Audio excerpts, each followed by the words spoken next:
It is Monday, September 8th, 2025, 7:30 p.m., and I call this meeting of the Needham Design Review Board to order.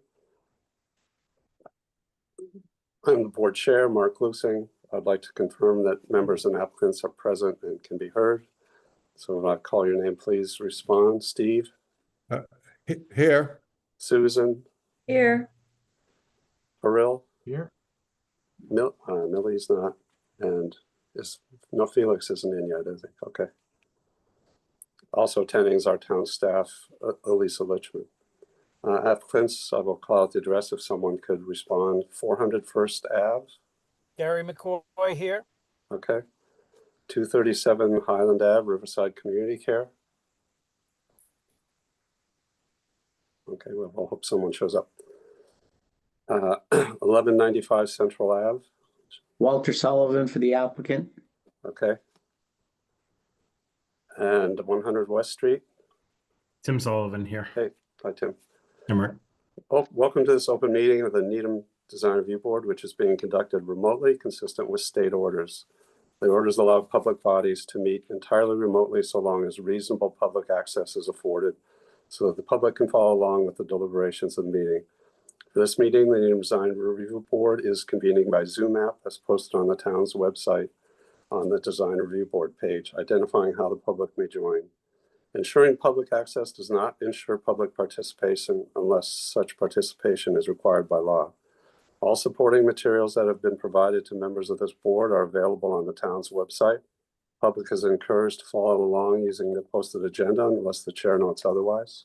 This meeting is being broadcast to the town's YouTube channel and also via Zoom, and is being recorded for publication, later viewing, and administrative purposes. Be aware that other people can see you, and take care not to screen share your computer unless the chair approves. Please remember to mute your phone or computer when you're not speaking. I would like to review the remote meeting procedures for tonight's meeting. I will introduce each applicant on the agenda. After they conclude their remarks, I will take comments and questions from DRB members. After discussion, each vote will be a roll call vote. At the end of our decision, a copy of your application, stamped and noted for the type of approval that it receives, will be emailed to you by the DRB support staff. That can then be attached to your building permit application. We'll start with the first item on the agenda. So poignant signs, this is 400 First Ave, Hyannisport Research. Gary, why don't you go ahead? Hi, good evening, everybody. Nice to see everyone again. This is the last tenant that we're looking to get signage on this building. If you recall, we had, when we did the special permit and design review for the TripAdvisor building a couple years ago, we put in some placeholders to get some pre-approval or get eyes on the potential of the other tenants that would be coming in and applying for signage on the roof of that building. So this is the last one. I don't know if you guys are going to pull up the drawing or not, or if you want me to. But this is for the name of the company is Hyannisport Research. And the proposal is for a halo illuminated set of channel letters that will match the TripAdvisor sign and the existing criteria that was prior reviewed and approved. The sign is less than 100 square feet, which is part of that pre-approval.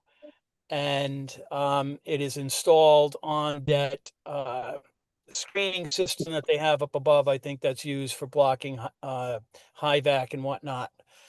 So pretty straightforward, like we have for the other signs and or the other tenants, and really just matches everything else that we've been reviewing these past couple of years. So I could answer any questions if anyone has any. Okay. Thanks. Well, the one thing I did notice starting off, and we can discuss it at the end, but the way the sign is measured is not the way we measure signs. We measure from the outer, basically draw a box around the whole outer limits, and those are the dimensions. So that would leave you at 411.5 by 22.6, which is just a hair over 100 Okay. square feet. So, but we can resolve that at the end. I think it's likely we'll have to ask you to back that off because that was the earlier agreement that we worked out. Yeah, if I can just address that right off, is that this question came up on the prior two applications, the TripAdvisor and the Advisor 360. And what we did is, this is how the calculations were done for the original sign and how we calculated them for the second tenant. So we just followed suit with that same process that we did before. So that's where that's coming from. Okay, but yeah, I'm not sure that I don't have the memory and wasn't able to look up that file, but let's go through the rest of the members' questions and then we can resolve that at Yes, the sir. end. Okay, why don't I start? Steve? Can we see a larger image of the sign? Can you zoom in, Elisa? I saw it earlier when I got the earlier step. I just want to double check.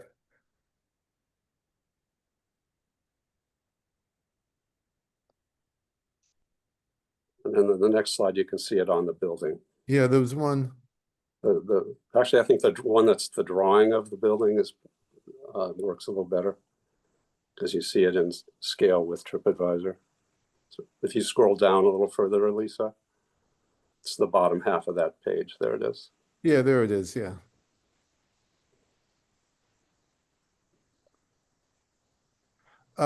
Actually, as long as we get within appropriate size, I don't have any questions. Okay. Susan? Let's see. Oh, my speak. Okay. I Okay. don't have any questions either. I think it looks good. Okay, Harold?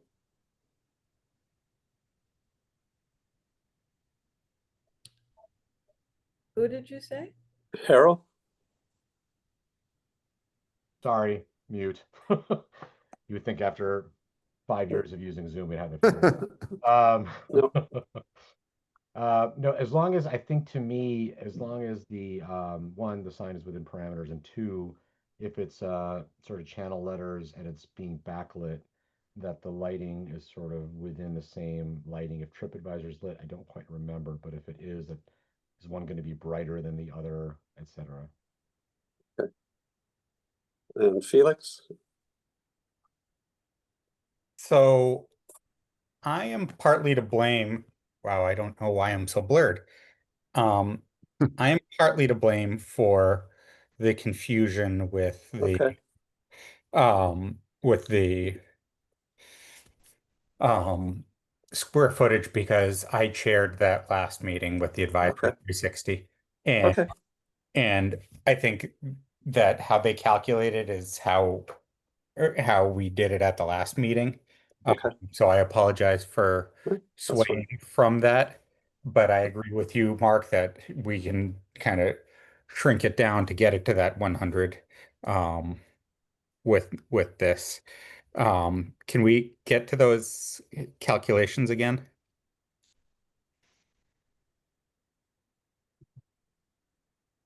Well, if he's correct and we had evaluated this particular, it was a special permit, so we have some flexibility.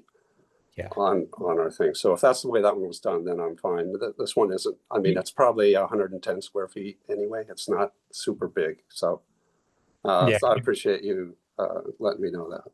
Yeah, I believe that's Okay. on me for not. No, that's fine. That's fine. Any other questions or comments? No, I think it fits in well. I have the same comment that Harold had about making sure that the brightness level and whiteness match up with the other tenants in there, just for consistency purposes. But I think they've been doing that all along anyway. That's probably in their lease conditions. So that was my only thing. Okay. All right. When I was there, I like this one. I like the halo lettering. I think that works well. They're not as intrusive at night. They don't shine light out. So I think that'll be well done. So I don't have any other issues, and I think we've clarified that the size is calculation is acceptable given how we've approached it on this particular building. Any other questions or comments? Not for Oh. me. Okay. Yeah. So I would take a motion to approve the 400 First Ave sign for HPR as submitted. I'll make the motion. I'll second the motion. And we come to the vote. Steve, Yes. Harold, Yes. Susan, Yes. Felix. Yes. Okay. All right. Thanks, Gary. Thanks, everyone. Enjoy your night. Wait, folks, so I had a hard time signing in. I did the copy and paste, but it's not going on my laptop. I had to do it through my phone. Okay.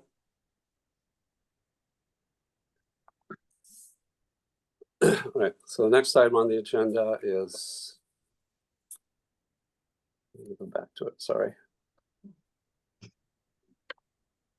Next item is, Riverside Community Care, 237 Highland Ave.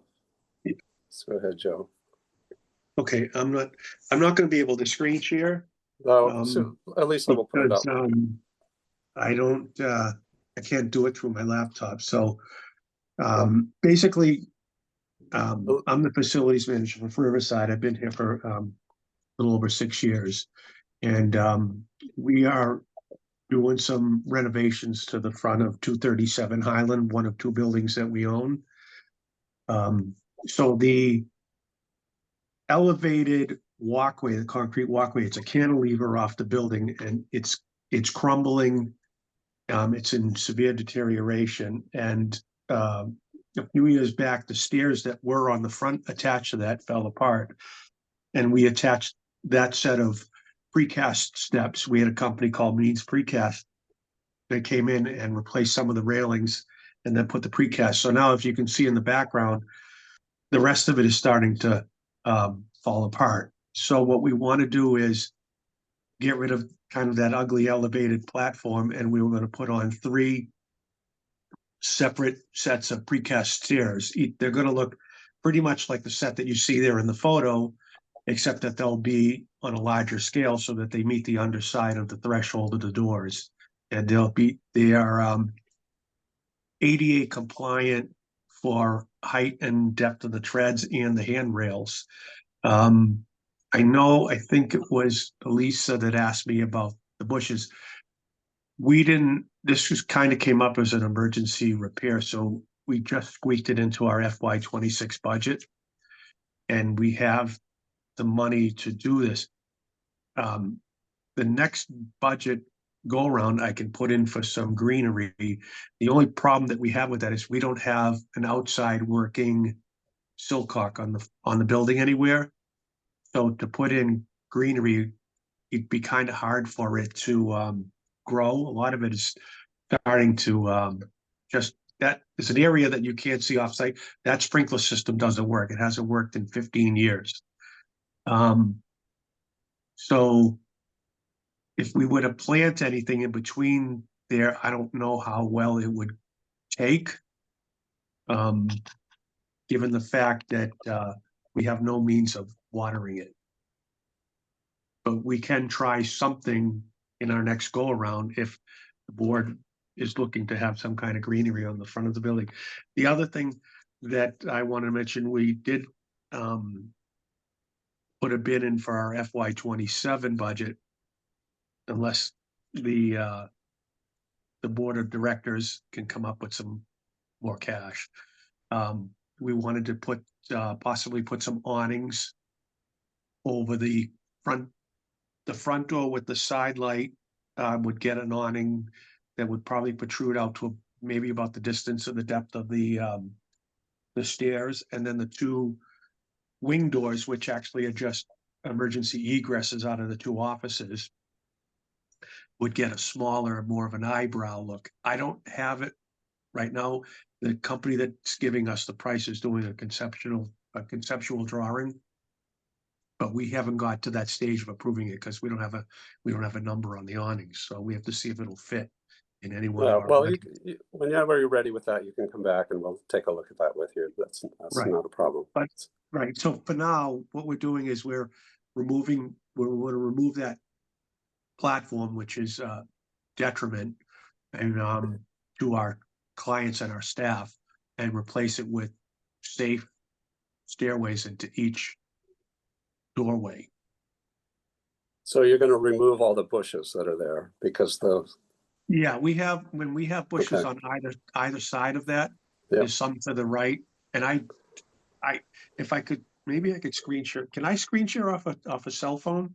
Yes. well, just tell us what picture you want and we've already Well, got it up there. I think I just wanted to, I think I took one today that I didn't, Oh, because I don't sure. know if you have I don't know Okay. if you have a long view to the right, but We have, yeah, see okay, right there. that's- So, yeah.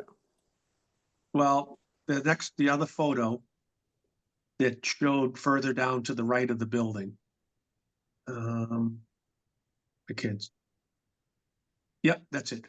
So just past the handrail, there's another green evergreen on the Yeah. corner of the building.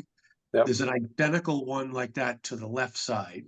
And Okay. in between the bush that's right near that sprinkler system that doesn't work, there's probably about 7 feet of just dead space that nothing's growing because we can't water it. Okay. But essentially, you're going to remove that platform, that long, and then That would be and then correct. put an individual stair and landing at each of those 3 doors. Right, and the Okay. stairs will be higher, three courses Yeah. of brick higher to meet the underside of the gray metal threshold. Okay. Well, it's pretty straightforward. Why don't we go ahead and start? Felix?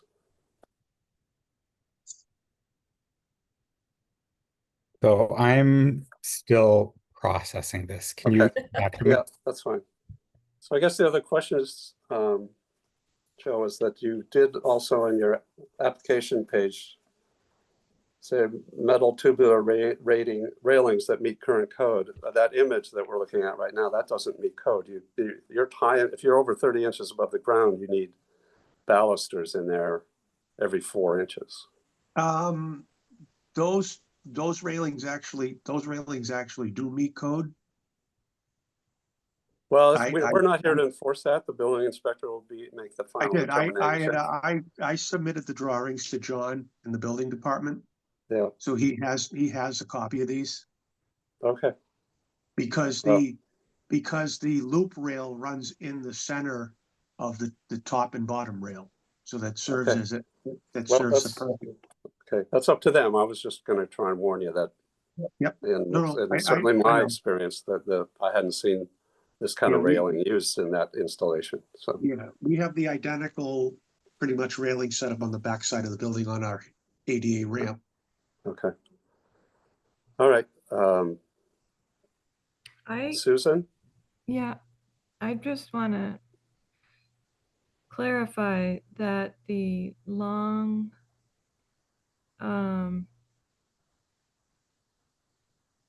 frontage and the concrete sort of plank in front of the doors is going away.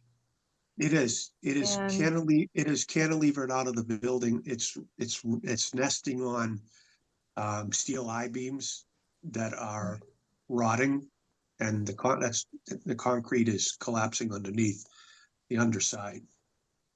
So we can't really see what's underneath there. Do you guys, It's all Understand. gravel. It's just gravel fill underneath. I mean, There's on the nothing- facade? for What's the foundation? wall? One second. What The is- wall is the Looks like it's foundation. It's the same as the foundation as you see to the left and right where the platform isn't. Oh, you can see it on that end view, if Lisa goes down to that. Yeah. You can Oh, see I it. see. Right. So most of that, I'm gonna say a good chunk of that is gonna be covered by the precast, because the two precast on the two outer doors are 60 inches wide, and the one in the middle is 72 inches wide. So the space in between, it will be very small. We could probably, either we can put ephes on the front of it, depending, we'll know once we can, once we get that concrete off the building, the platform, we can either do ephes or we can do the, they call them, I'm just trying to think, they're like a faux brick. So it's like a half cut brick that would be adhered to the building to possibly match the existing brick pattern that's there now. But we're only talking a couple of feet between each stairway. I see.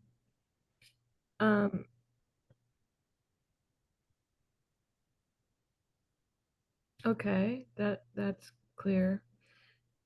I Yeah. could make a suggestion. When you do get around to, I guess you're ripping the plants out. There are probably other treatments that you could hire a designer or something to figure out that wouldn't require plants if you can't water them. Decorative stone or something else that you wouldn't have Yeah. to worry about watering. Yeah. 'Cause We I are, wouldn't just put anything there if it's not going to be watered. yeah, and it would be something that because Riverside, being a nonprofit, once we put in our budget for the year, because our budget is just limited onto what we get from between donations and federal and state reimbursements. So our FY26 budget is already locked in, which starts July 1st. So we do have we had some money in a contingency emergency fund, which is what is paying for this work. I can put in for our FY27, which would be which we start the process of in February of 26, which then gets approved by the end of February, and then everything So your gets plan- allocated. I'm sorry, can I interrupt? So your Yeah. plan right now, Joe, is to do nothing? Just leave it a dirt patch? Well, we could probably put some bagged mulch down, in between the stairs. Okay, But like I said, we're limited on what we can spend because our budget has already been allocated for the year. wow, okay, So this just yeah, came up. that's fine. This just came up after our budget when we got an Yeah, annual that's inspection fine. on the building. Okay. Susan, anything else right now? No, Okay, Harold? Some of my concern, maybe more just for you in general, would be when this. can't hear you. That's so odd. Hang on a second. Is let me it just me? No, Let me try this. I can hear Harold. Is that better? Yeah, thank you. All right. Some of my concern for you would essentially be once this platform comes off and you're going up 3 courses to meet the threshold of the doors Yeah. is waterproofing. And I think that I don't really know how it's hard to tell how this platform exists, if it's simply cantilevering or if there's any kind of vertical supports or anything going on. But once there's steel I-beams that they're interwebbed I-beams that come out from over the foundation that you see underneath, and the steel I-beams small steel I-beams came out, and then you webbed across, and then that they did is they put in almost like the corrugated like you use on a roof deck, and then they poured the concrete. They formed around the edge and then poured the concrete and then peeled the forms. It's just the way they used to do cantilevers. They're not the greatest. They don't do them anymore because of the fact that they get exposed to the weather so much and the ground moisture, and then eventually the steel. Well, that's fine. So it's coming off, so we want to talk about and focus on the new proposal.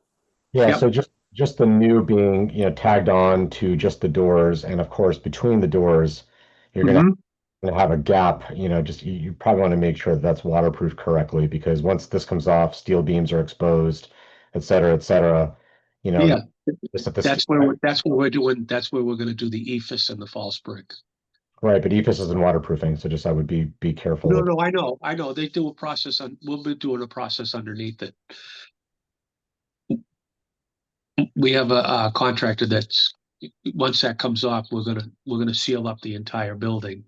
And then we'll put the stairways in, and then we will do some decorative with the couple feet we have in between each one.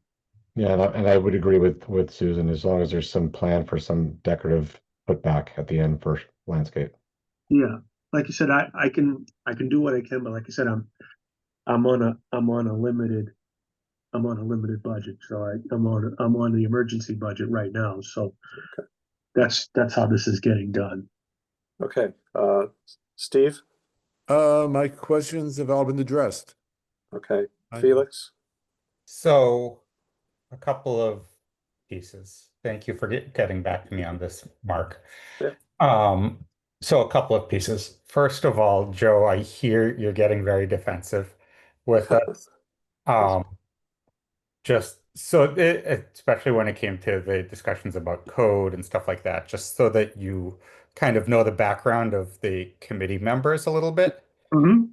You have two architects, Mhm. registered architects with lots of experience, a landscape architect with a lot of experience. I Mhm. personally am a building commissioner with a lot of experience. Okay. What the chair was saying about balusters is correct.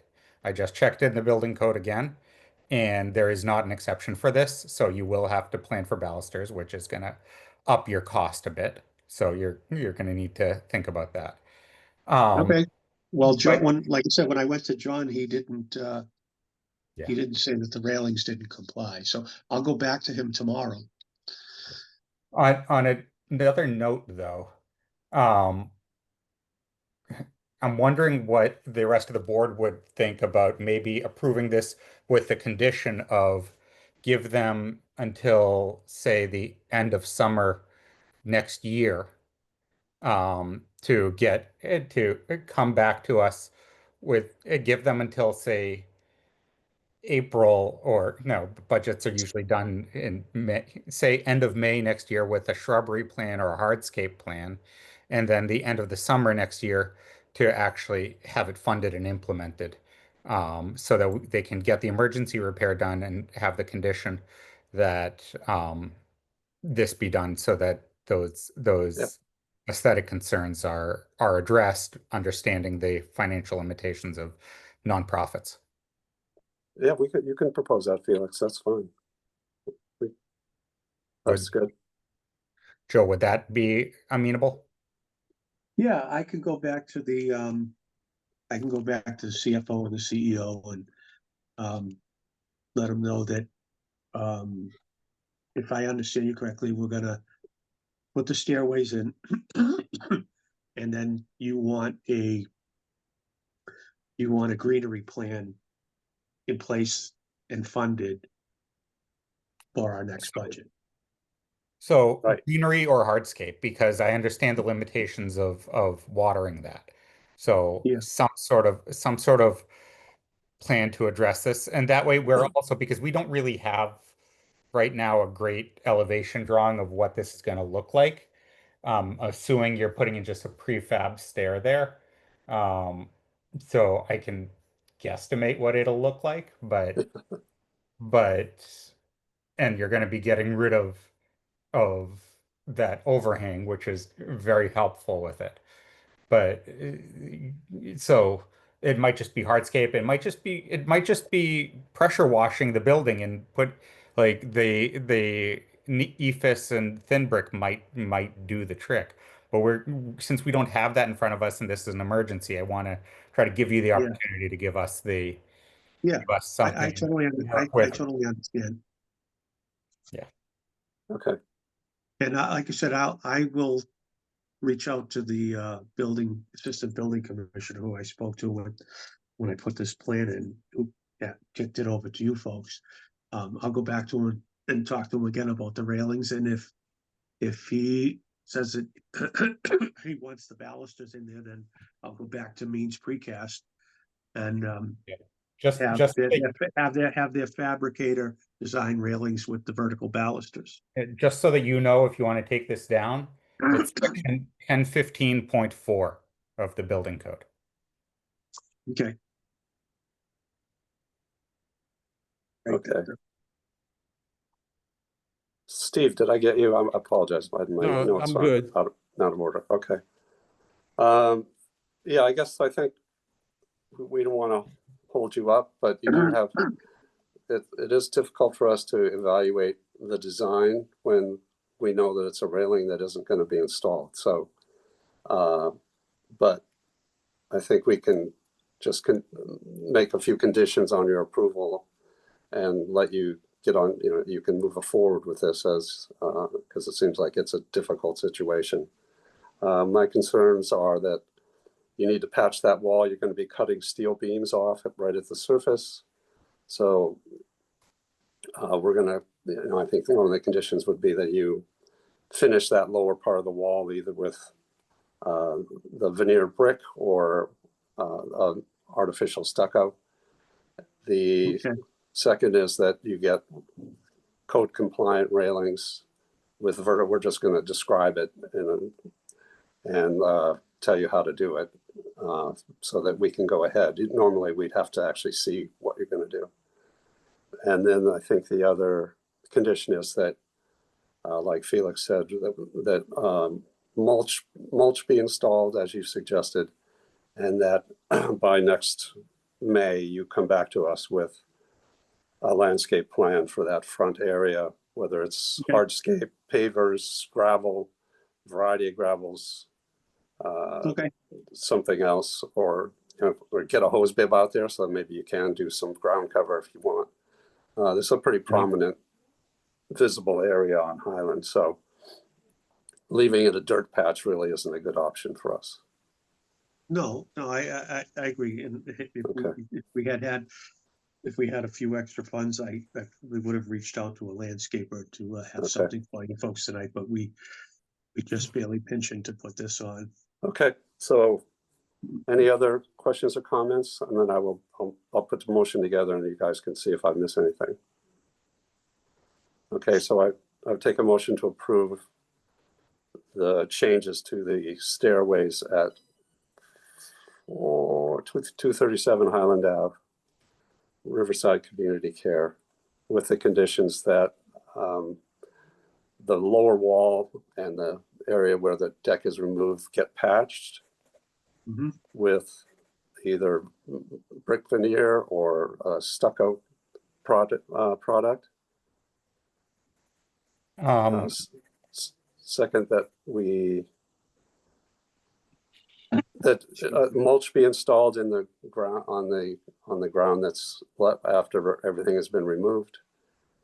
And third, that you come back to us by May of 2026 with a plan, a landscape plan for that front area along the building, whether it's gravel, hardscape, you put water in and you want to do ground covers, we'll leave it open to you for now, but that happens by May 2026. Okay.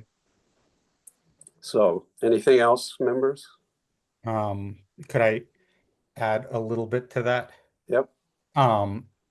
Just because I know this board, can we ask him before he actually installs the brick veneer or whatever they choose for them to come back to us to check in on the material, on the look and the material and stuff? Okay. Have a mock I could do that. We'll drop that off. so that we have that mock up before they actually install it. And that way it's not too late if we decide to change that. Okay. So when you make a decision on that, Joe, you need to come back to us. All right. Is there a place I could drop the mock up to? You can drop it at the Community Development Office at the DPW building, that PSAP building on Dedham Ave, and Elisa will take it And we'll either photograph it or the members can go by and look at it, whichever decision you make. Community Development Building? It's PSAB building and the first floor Community Development Office. It's on Dedham Ave. No, Okay, no, it's not. Yeah, it's on Dedham Ave in Needham. It's the one that kind of looks like a fish. And oh, okay, yeah, I know. You can email Okay. it to me, Joe. You can email it to me, like you did the other things. Oh, so you don't want me to physically drop you off okay, that's fine. Either way, I mean, we're down the road from you anyway, so. And then, Mark, the other question I have is more clarification. When you say by May of 2026, beginning of May or end of May? I don't care, actually. So let's have it, because I know how nonprofit budgets and municipal budgets work. Maybe we can say May 30th. Okay. Yeah, So that we generally start doing our budget February 1st, and by the end of February, usually get all the programs and ourselves everything in, and then it goes before the CFO and the board of directors, and so May would be good because that'll give them a chance. It would be implemented for July 1st. Okay, so I will state the motion again. Approval with the installation of the steps and railings with the conditions that they, what did I say here? Patch the wall after the removal of the platform with a veneer brick or a stucco product. When you make your final determination, you will submit that to us before it gets installed. Prior to, yep. Okay, no problem. And then you will install mulch on the ground area. Right. And by May 30th, 2026, you will return to us with a plan for landscaping that front area. Now, will you folks reach out to me with the invite for a meeting, or do I have to reach out to you? When you have the plan prepared, you apply to us. Okay. All right. So you can come earlier if you're done earlier. I mean, as soon as you have the design, that's when we can look at it. We're talking about the greenery or whatever, hardscape. Yeah. Okay, I understand. All right. I'll make that motion. I'll second it. Okay, we come to the vote. Steve, Yes. Harold, Yes. Susan, Yes. Felix, Yes. and the chair is yes. All right, thanks, Joe. Thank you, folks. And Chair, before the next hearing is called, Yep. I need to recuse myself from the Okay. next one because I'm an active congregant at Oh, okay, Chabad. okay. So, Well, it's a good thing you didn't have you chair the meeting. yes, Didn't realize that. Okay. I didn't realize Chabad was on when I first said yes. Oh, okay, gotcha. All right. Next item on the agenda is, I believe is that, right? The Chabad Lubavitch Jewish Center at 1195 Central Ave. So go ahead, Rabbi, or whoever on your team you want to have present. Good evening, Mr. Chair. My name is Walter Sullivan. I'm the attorney for the applicant, the Chabad. With me tonight is Rabbi Krinsky and Cheney Krinsky, and our project engineer, Carlos Sculte, and the architect, Alan Westman. If it meets with the pleasure of the board, I understand the technical nature of this board, but if it's appropriate, I think the rabbi would like to say just a few words about what the intent is of what we seek to construct here, and then we can have the architect and the engineer respond to any technical questions. Sure. Okay, Rabbi Krinsky. Thank you. So, some of you know, and maybe, we've been in the town, Chabad Center has been in the town for over 20 years, working out of our small house on High Rock Street. And we need a lot more space to do our programming, to have celebrations, to have all kinds of different programs. And we serve the community. We do many different things for the, I mean, Felix is here, but you can ask him later what we do if you want more details. But it's the tremendous work that's being done by the Chabad Center for Jewish people and even for non-Jewish people, but especially, obviously, we're a Jewish organization. You're all probably familiar with the menorah lighting in front of the town hall. Maybe if you're from Needham, right? You've heard of it, seen it.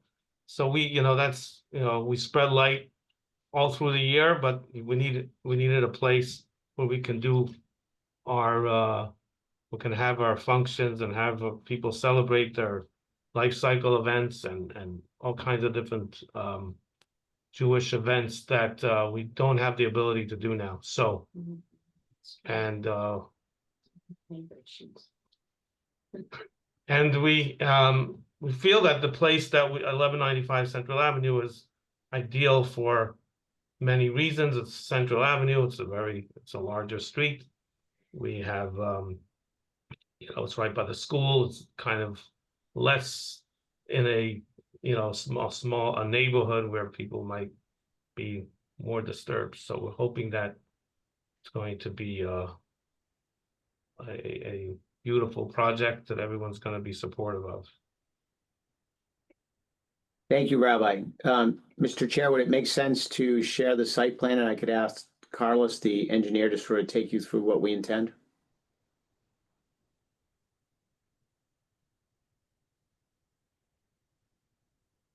Sure, very good. I'll take that as a yes. Carl Sculte with Civil Environmental Consultants, the civil engineers for the project. If it's okay with the board, I would like to share my screen.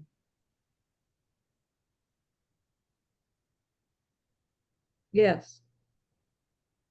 Mark is muted. Mark, you muted. Sorry about that. Yeah, go ahead. Thank you. I think it's disabled. Somebody might need to hit a button. Elisa will let you in. Just hang on a second. Thanks.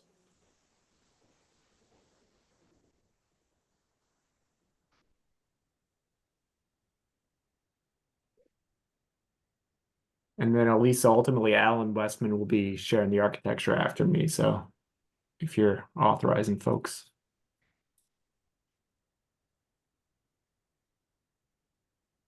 Carlos, I've got your site plans up. If you want me to try and share my screen, it looks like I might have the share option available. Would that help you, Elisa? You want to give it a go? All right, let me give it a go. Nope, said I gotta send it. No. Oh, now it's showing that you asked to for me to allow it, but I never got it from Carlos. Carlos. All right, yeah, so if you, Okay. okay, here we go. Perfect. Sorry about that. No, it's great.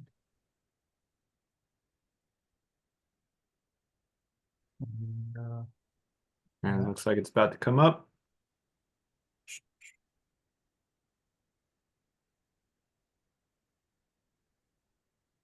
Let me know when you guys can see that. Yep, we can see that. Thank you, Alan. So if you could zoom in on the middle of the page, just for the context, the site is currently an existing residential home that's in a state of disrepair, very close to the high school and also adjacent to the ball fields to the south. There's a recently constructed single-family home just to the north of our site there. So the rabbi and the team have spoken to the various folks around here too to obtain some feedback and coordination, as well as spoken with the town. The dialogue's ongoing as well as it relates to the potential development coming down the road. We've also spoken to the Conservation Commission a few months ago about the preliminary design. Got some feedback and working with them also when we will be submitting permit applications to the Conservation Commission as well. So if we go to the next page, Alan. There we go. So the existing conditions rotated approximately 90 degrees. North is to the page right. So you can see the existing residential homes in the center of the property. There's a driveway serving that home and the garage on the site. And we actually engaged Lucas Environmental to delineate the wetlands. So there's bordering vegetated wetlands, which are located in the southwest corner of the site. They extend adjacent to the baseball fields there as well. And we've identified 25, 50, and 100-foot buffer zones that apply to those wetlands.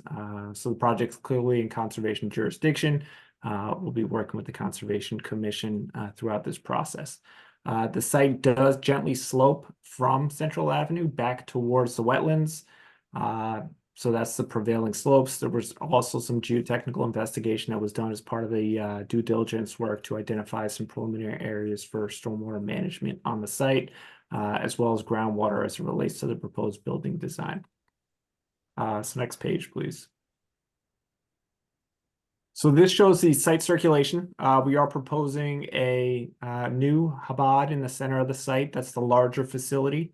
And then there's a smaller building in the rear that would be the residence that would serve the rabbi and his family.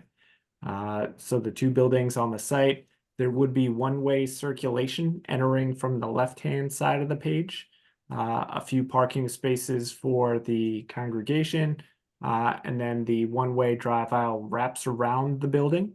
There would be service and loading in the rear of the building between the residential home and the Chabad.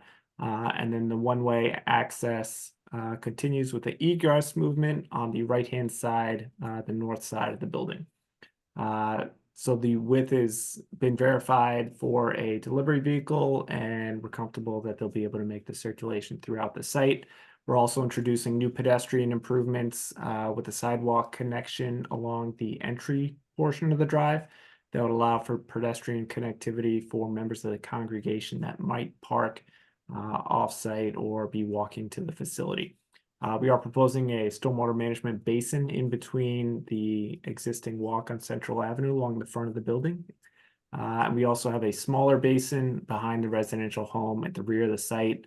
We're maintaining a 25-foot no disturb buffer to the wetlands and also providing additional mitigation planting with landscaping to replicate some of the wetlands that are currently grass. So they'll be revegetated into more of a native wetland, and then also supplemented with additional plantings in that 25-foot no disturb zone as part of the coordination with the Conservation Commission.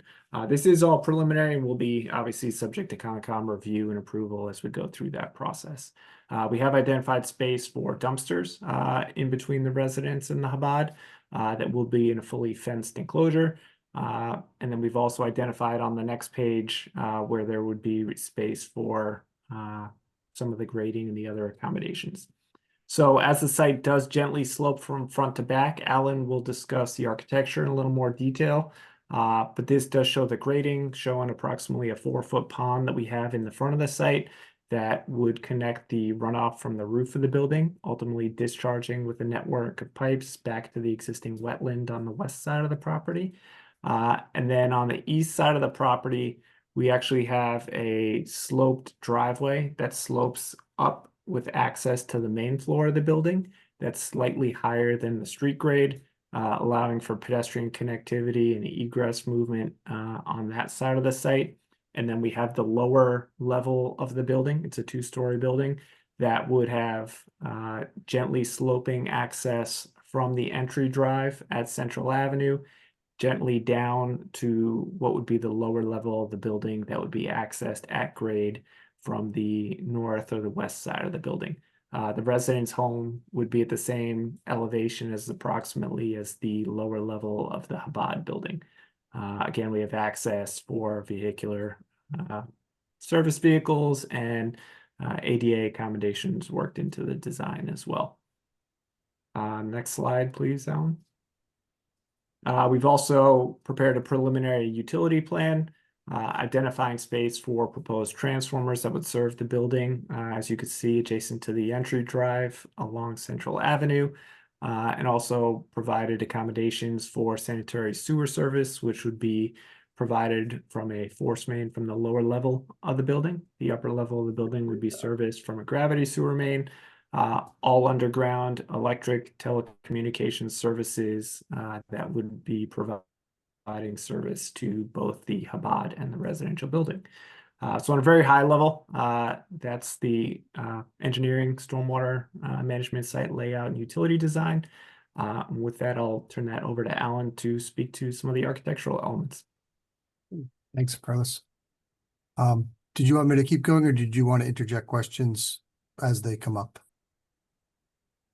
Why don't you keep going? Okay. We'll come back around. We'll talk about the site. Actually, one quick question, Sure. because on Oh, Central, sorry. where on Central Ave exactly is this? I think I know, but I want to be sure. It's just north of the ball fields, Alan. If you go to the first page, Yep. So it's like if you're going out of Needham towards Dover, like it's like you Just go past past Newman Elementary School, Steve. Yeah, here's Yeah. Newman Elementary School. Exactly. Okay, that's what I thought. Just want to confirm. Thank you. yeah, I And Great misspoke Plains earlier. Ave is just off the page to the top, Okay. up where the Presbyterian church is, Yeah. where that meets. Yeah. It's just above, off the page here. Gotcha. Thank you. Yep.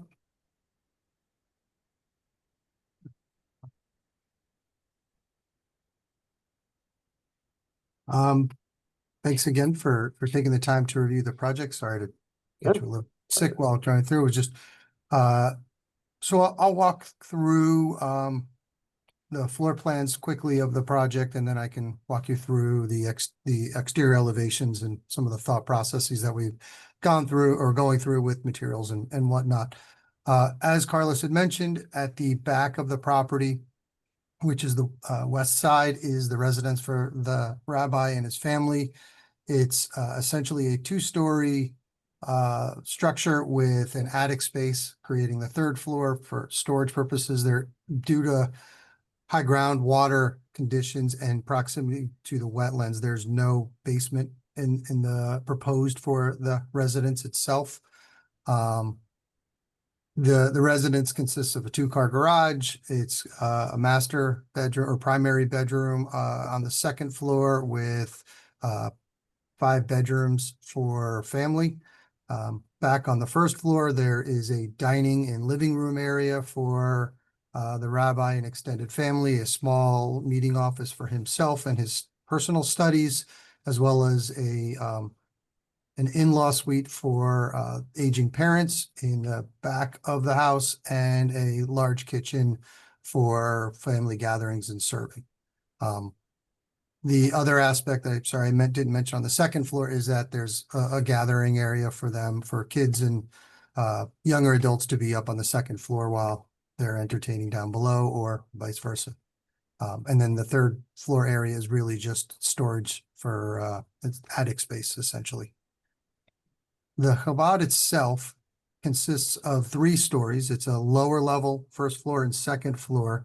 And given, again, high water tables and existing and proposed topography, as well as trying to fit a little bit better into the context of the neighborhood, we are essentially burying the front portion, the east side of the Chabad below ground, so that from Central Ave's perspective, you would look at, in terms of a 2-story structure.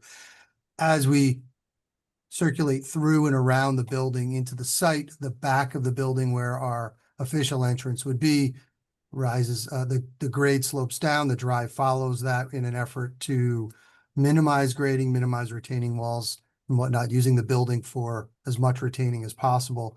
And then we've got a nice entrance, focal entrance on the back. This is the southwest corner. And then continuing around the back is the loading area that Carlos was referring to before. In the lower level, it's going to be, the proposed spaces are a mikveh for religious purposes, storage. The rabbi's planning a future center for light, which is a learning center for basically peace and tranquility and love and sharing of all things good in the world. There's a few play area and teen areas in the basement, and then bathrooms and services as well. On the first floor is a grand staircase that comes up to a reception area for gathering before and after social and religious events. Off of that is the social hall that is proposed to be divisible into 2 areas with a movable partition, and then east of that is the sanctuary itself, also similar to many other religious facilities that we're proposing to have a movable partition there as well, so that in higher attendance holidays like Rosh Hashanah and Yom Kippur, they can service they can serve a larger community. Off of that is a meat and dairy kitchen that would be used by congregants as well as catering companies for events. And then again, utilities off of the back of the building, elevator, bathrooms, janitor's closet, as well as a mother's room. At the front of the building is the rabbi's personal office off of the sanctuary, and a few more bathrooms and off of the reception area. The second floor itself is in the front, open to the sanctuary. We're looking for a taller ceiling for some aesthetic effect. Off of that are several offices for visiting scholars and such, a small cafeteria gathering space off of an outdoor classroom, 2 additional classrooms upstairs. Again, the same stack of utility functions. And then bookending that is on the south side is the rabbi's personal library and teaching space for continuing education of adults, bar and bat mitzvahs, lectures, so on and so forth. And then going back to the first floor, on the first floor, but covered with a pergola, is another outdoor deck for some of the outdoor religious holiday functions. From an exterior standpoint, the house, because they want to maximize their amount of storage on the third floor, we're proposing a flat roof, which also helps to relate to the flat roof that you'll see of the Chabad in a moment. The material of the house itself is proposed to be a nickel gap siding. At this time, we're looking to hopefully use a cementitious fiber cement board. If not, it would go to a wood clapboard siding.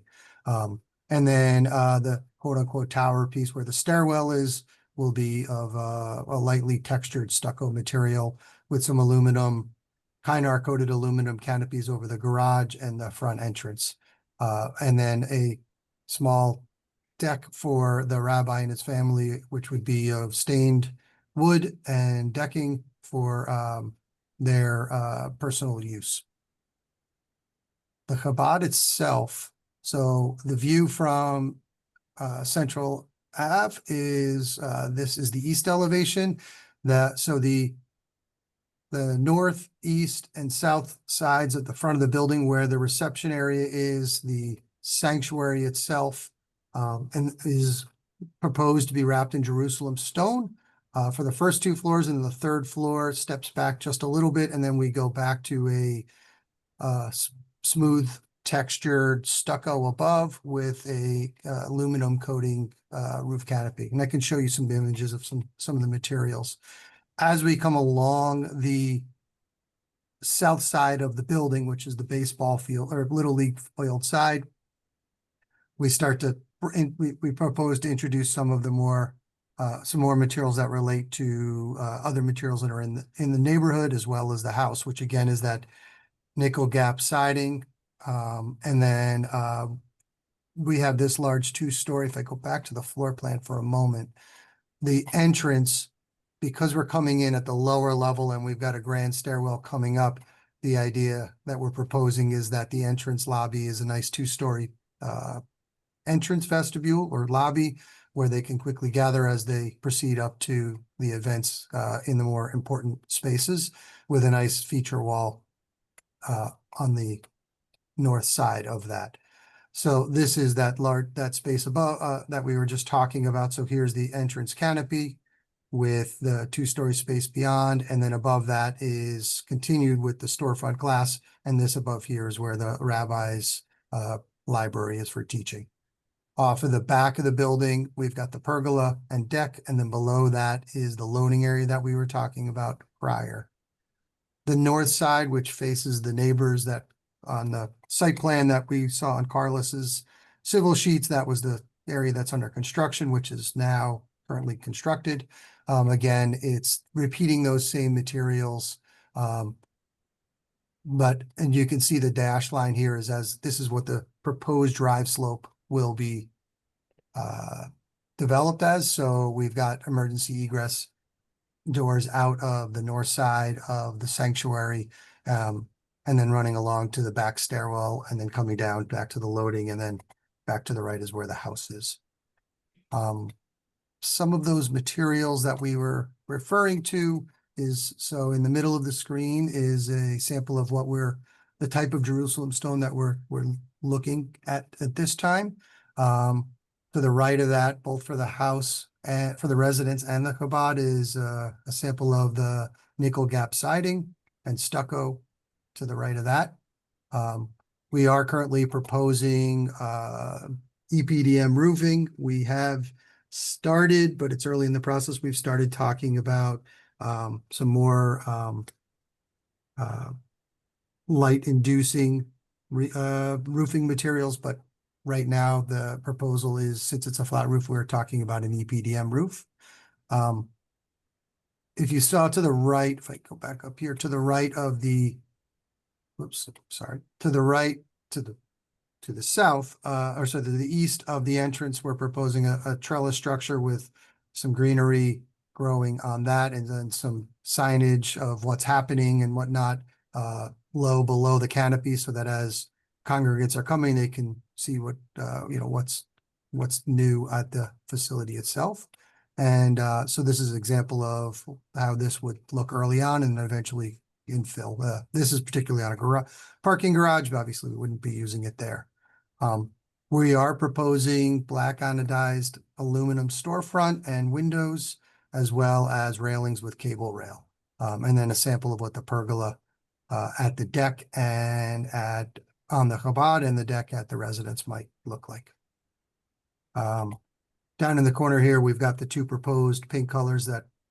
the main proposed paint colors that we're talking about. Both are Sherwin-Williams products. One, Storm Cloud at the Chabad, is more of a blue-gray, if that's hard to read on the screen. And then at the residence, and then is going to be more of a it's called origami white, which is really more of a beige, if you will. And then the stucco above the Jerusalem stone would be painted to match, or mixed to match the color of the Jerusalem stone. And as you guys probably know, some of it tends to be a little bit more yellow in this screen image. Sometimes there's a little bit more pink hue to it. So, but the idea is to match that. We have the initiation of a landscape plan, and I apologize, the landscape architect could not make it tonight, so I can walk you through fairly quickly, but the intent is to work with local deciduous and evergreen trees that are indigenous and grow well in the various areas of the site, north, south, east, and west, and local. We have some plantings that we're adding into the wetland buffer, and then some other larger shrubs to screen some of the Chabad, frankly, from the fields along the south side of the building and southeast. And then we've got a series of more of a series of evergreens and heavily dense plantings along the proposed slope to help screen some of the north side from the neighbors. And then as you would imagine, as somebody is driving along Central Ave, there'll be, these will help screen some of the view of the side of the property, side of the building, excuse me. We have not, at this point, one thing just to be upfront with is, there's been some discussion amongst the team about exterior signage, but we have not crossed that final design concept just yet. But the idea and hope is that there'll be something out towards the front of the property, and we can certainly review that with you if that becomes a reality. I can show you a quick rendering, if that helps, of what the building is intended to look like. So this is taken from the ball fields. So residents on the west side, and here's that entrance into the the two-story lobby, and the above would be the rabbi's personal library, the siding and Jerusalem stone with rooftop deck. The renderers took a little bit of privilege in making that larger than it actually will be. And also, to be clear, there would still be some trees there that would remain between the ball field and the property. So this Yes, is I more to show the apologize. building. Very good point, Carlos. I should have mentioned that for the purposes of the rendering and being able to show you the building, we've asked them to pull the trees out of this view, but yes, there would be trees. So there's some existing landscaping on the ball field that will. There is some existing by the ball fields, yeah, but again, for artistic license so that you guys could see the building is. No, that was helpful, and I think the second baseman will probably appreciate that you're not going to add a tree right there. So, I'll ball through the window, probably not the greatest thing either. yeah. Okay. I just want to ask a few sort of general things, and we'll get to the board's comments and questions. Sure. I saw on the site plan 8,000 square foot footprint roughly. Could you tell me the square footage of the center Of the Chabad itself? Yeah. Yes. So the total square footage is 24,880 gross square feet, and that's all 3 floors. Okay. And of the residence? The residence is a footprint of 6,453 gross square footage, and then there's the attic space above, which is about 2,600 square feet. And the footprint on the residence, do you know that? The footprint on the residence, I think, was 33, 24, or 31. Okay. Let me. 3135 on our plans. Yeah, thank you. I couldn't find, I hadn't zoomed it in properly, sorry. Thank you. And then 2 things, the building height from the grade on, say, the west elevation. Yep. So the residence itself is to sit on, I should say the garage sits on grade, and then there's a step up into the residence itself. The height, the tallest point of the residence above the proposed grade is Looks like 32.5 feet. okay. And the Chabad itself, so I'm going to give you 2. I'm going to at the front, at the Central Ave side, at the front of the building, the tallest point of the roof itself is 37 feet above grade.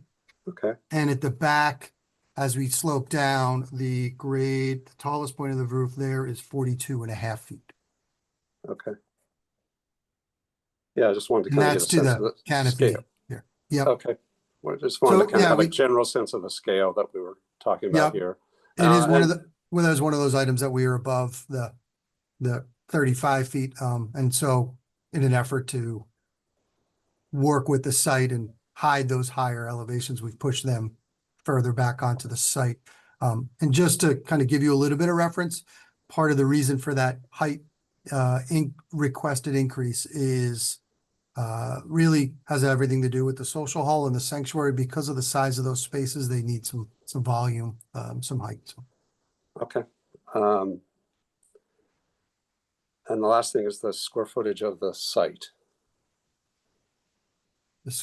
Carlos, do you remember that off the top of your head? I have it at 43,567, so basically an acre. Yeah, it's an acre. I think that's an acre zone. just- I think that's single family A zone is on that. Yes, So that would be. single family residence, correct. Okay. Oh, very good. Thank you. Yep.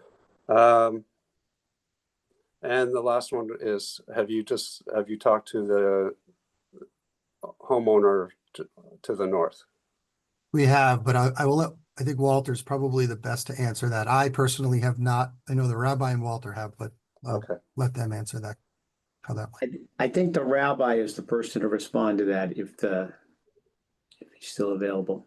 Yeah. Yes, we did speak, we had multiple conversations with the neighbor on the north, and they are very, They seem to be supportive. very supportive and seem to be very excited about the project. But I don't, going forward, we'll have to, hopefully, we're gonna work with them, and I think they will be, seems like they're very amiable and Okay, supportive. well, I just wanted to see if that process had started. That's Yeah, gonna be we're managed also with, planning a meeting with the other neighbors around. okay, that's good. You'll also have, I assume, a planning board review of this, so. Yeah. That'll be where people have a chance to make public comment too. Of course. Well, there's a lot here, so I'll get started. I'll let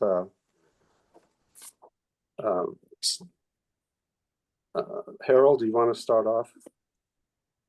Well, actually, what I would like to do, let's talk about the site plan first. The site organization, landscaping, and then we can kind of talk about the overall. And within that, sort of the overall placement of the buildings and the elevation changes. And then we'll move into the building designs secondarily. If that works for everybody. Yeah. Okay, Harold, do you want to start?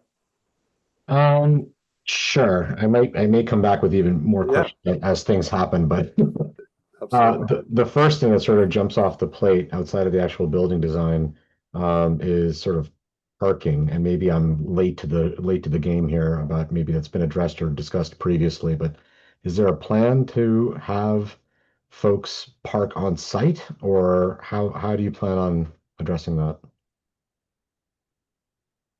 So there have been discussions with the town about potentially using parking at the adjacent school to assist with the demand, because we fully understand, and that's the first thing obviously that jumps out, is that the site on its own would not support the parking to be able to allocate the density you would need for something like this. So it has been designed for that circular rotation to allow folks to be dropped off and then use parking at the adjacent school.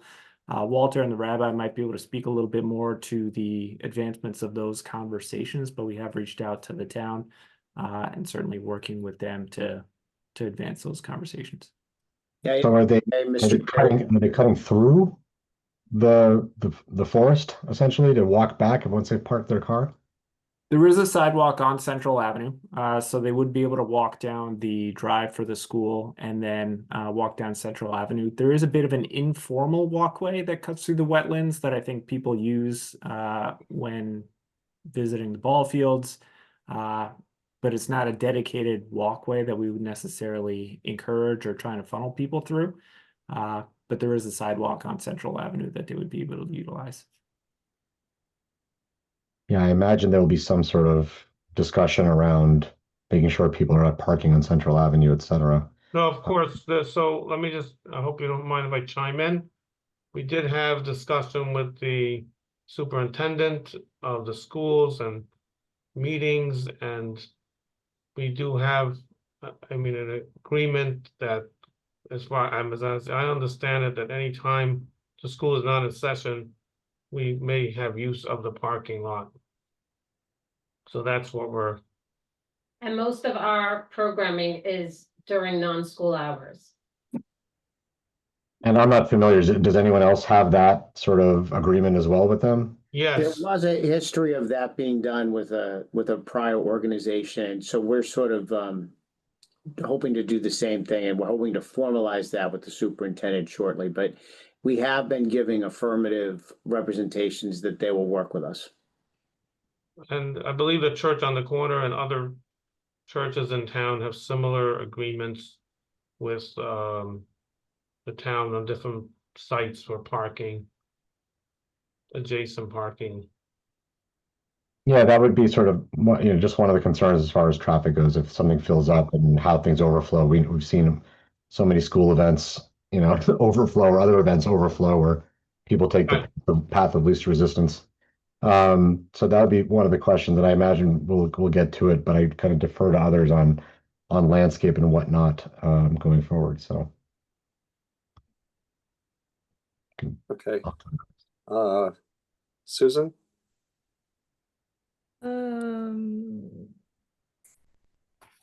In terms of just following up on parking a little bit, how many people, like, maximum would be on site for a large event? So the sanctuary and the social hall, using the code requirements are, per occupant should each be able to house around, the social hall, both parts of it should be able to accommodate around 120 people. And then the sanctuary itself is about 100.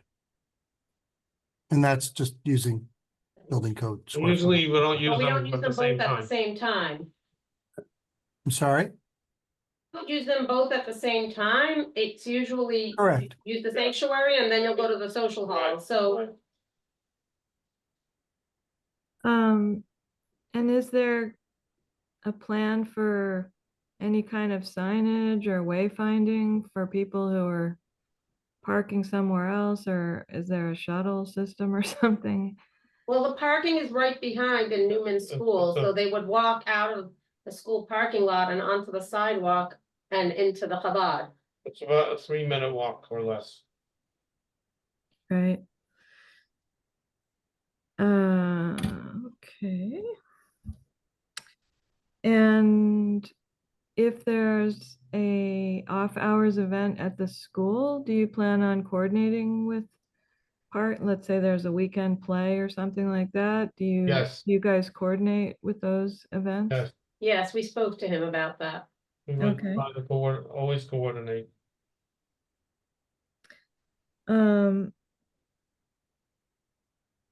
So the landscape architect isn't here. I had some questions about plants, but maybe it's too early for that. Well, let's put them out there and then they can get an answer for us later, or they can provide an answer when they're getting reviewed at the planning board. Yeah, I was going Okay. to say the same. Well, thing. can we put the landscape plan up? Yes. I just wanted to note some of the plants aren't labeled, so Yep, I noticed that earlier and I had sent out an email to them. did he respond? No, I haven't heard back from him yet. Okay, so I'm just I have wondering. my apologies because I had been reviewing all of this in preparation for tonight's meeting, knowing that he wasn't gonna be able to make it, and that's when I saw that, but I hadn't heard back, so. Okay, But we can certainly get this updated with those items and send that back to you. okay, great. The infiltration pond, I think you said you were gonna sort of think about that later if this went forward, but is that gonna be lawned in or rocks or meadow, or is there some treatment of the aesthetics of that since it's right on the street there? Yeah, I mean, I know it's below grade, but Yep, traditionally we would have that be loam and seed, so lawn for the cover type. Obviously, this will have to go through the conservation and the planning board review. So that may change a little bit between now and then. But our traditional approach is to use loam and seed for those basins.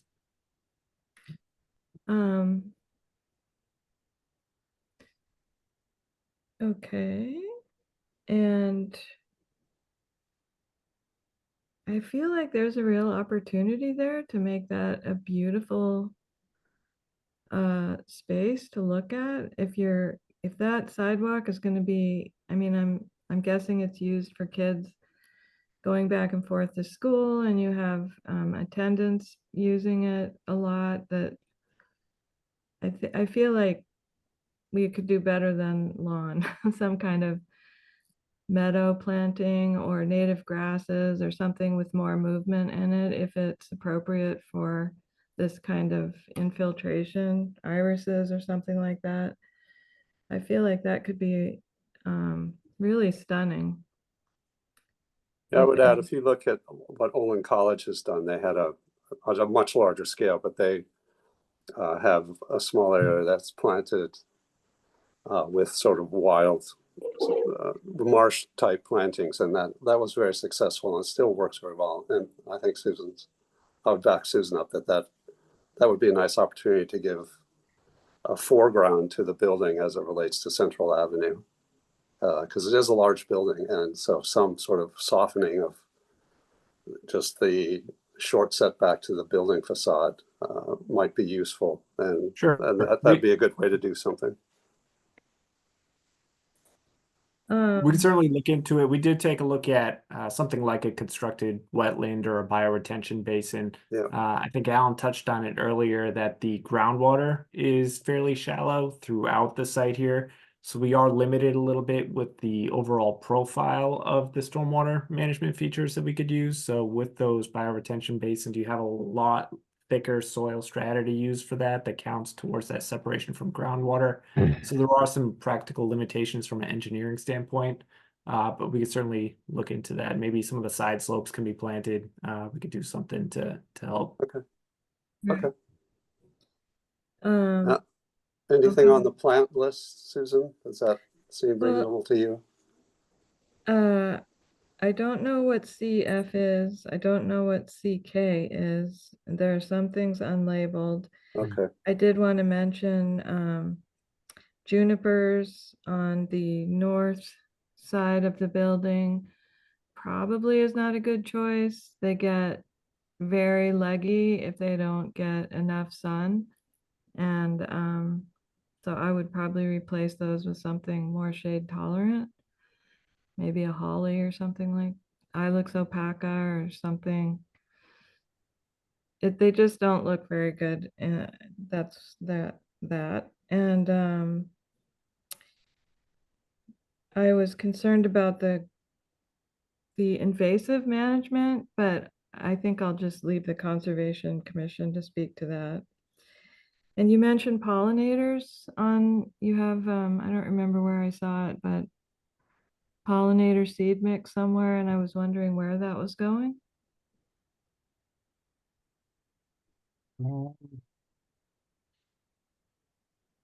I thought I saw it. Maybe that's my own note. Yeah, I think it was. Yeah, I don't recall seeing that, but it does sound familiar, but I think he was just talking about the conservation seed mix in the The repair areas. Okay. So is that going in the back where you said the wetland area is? Yeah, that's where yeah, we'll have him label that more clearly, but that's, I believe, what his intent was. And and maybe to build on that a little bit, what we have there, those shaded areas, right now, those are all lawn right now. So the existing residents had a pretty expansive lawn area in the back, and the lawn actually encroached into the wetlands.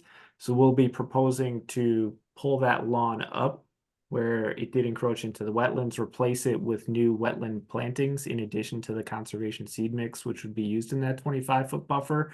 So that would be returned to more of a natural vegetated state as opposed to a manicured turf type cover. So that whole edge of the wetlands is going to be restored to a more natural state. Mm-hmm. Those were my only my comments at the moment. Okay. I think it's lovely though. I like the idea. I hope it's a success. Steve? Well, not being an architect or a landscape architect, most of my thoughts are thinking about impact on the neighborhood, which includes the parking and the neighbors, which I don't know if the questions I had, they've been answered about as well as they can be right now. I'm wondering, I've heard about one neighbor, but I don't know how many other neighbors this will affect or what they will be seeing. I know I know what it looks like from the ballpark. I know from Central Ave, but the rest I don't really quite have an idea, and I don't know if I'll be able to. And parking has just always been an issue with things like this. So I'm hoping it just gets worked out between the town and everyone. So I really don't have anything to really add right now. It's more just the unknown. And I have to wait and see what happens. Yeah, I'll just throw in there quickly, Steve, that as the rabbi had mentioned that, they've been in several conversations with the neighbor to the north, which, this is an older site that, aerial, that property has been developed already. The Yeah. ballparks are to the south. To the west, you can see the closest neighbor is really the northwest, and that's the school, the elementary school. So it's the few, Yeah. it is, you're right there. There's a few properties along Central Ave that are across the street, and there's a fair amount of newer homes over here as well. So Gotcha. I believe those are some of the neighbors that the rabbi is referring to, reaching out to additional neighbors as well. Okay, You're great. right. There's still conversation to be had. I know this will come off as a sales pitch, but I've gotten to know the rabbi and his wife quite well since we've started working on this, having to kind of dive into their lives a little bit to figure out how they plan to operate this facility and live. And they seem to be fairly, concerned in a good way about their neighbors now and and during construction and after construction, and most importantly. So I know that those conversations are taking place within our group, and I believe they've been reaching out. Great. Well, the building looks lovely, so good luck with it. Thank you. I guess I'd like to talk about why the fact. I guess to me, looking at it, I mean, the setback requirements are generally things that are asked to be respected in a 40B. You can go ahead and it allows the use to go wherever they want to put the use, but then the rest of it, in my experience, was that it had to follow some of the general dimensional requirements of the town.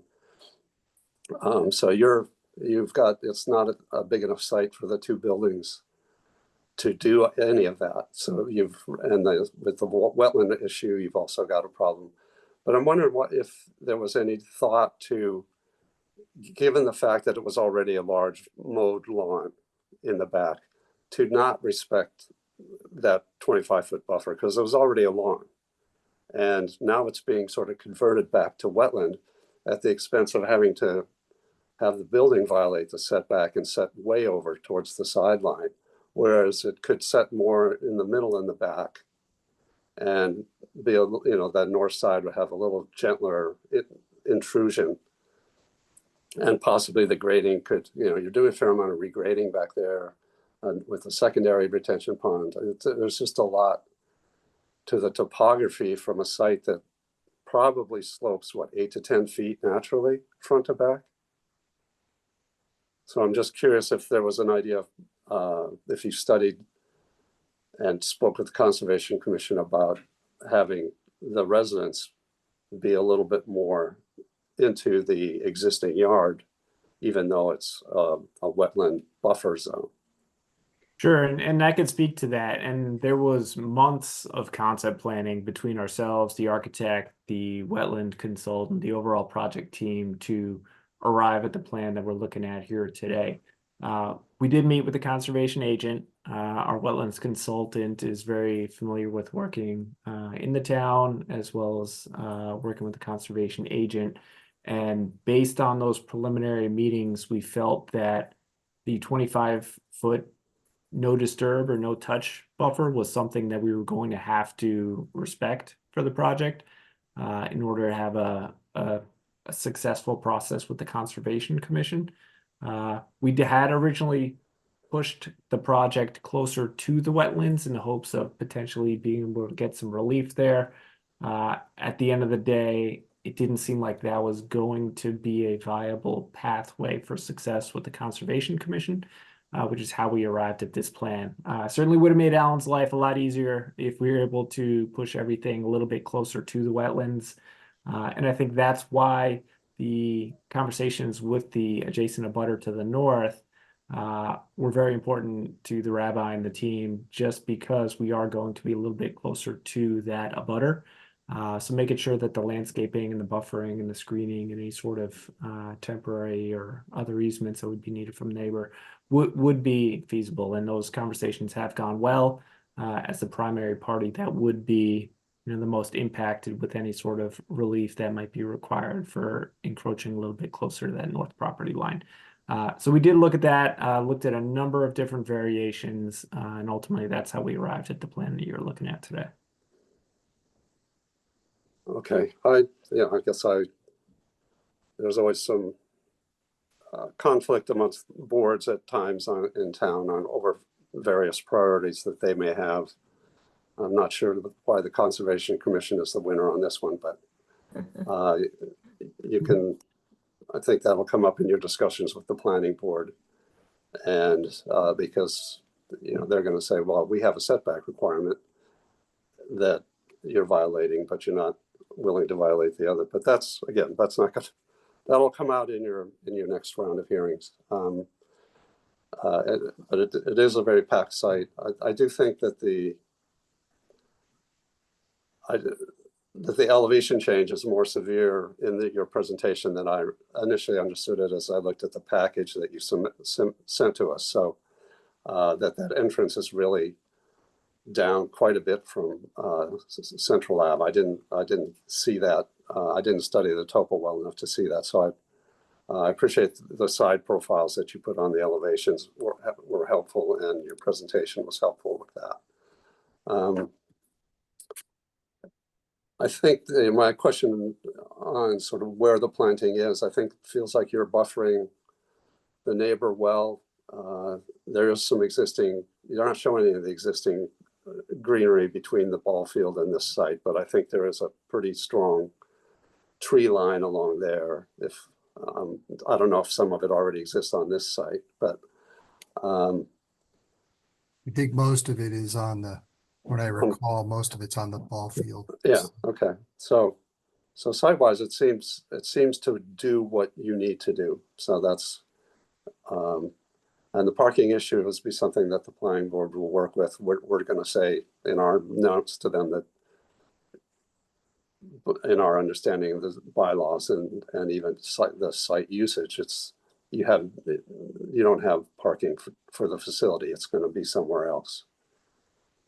There just isn't there. But if you can work that out, then that'll be all the better for you. But that's probably going to be a neighborhood concern as well on the side streets and the other. But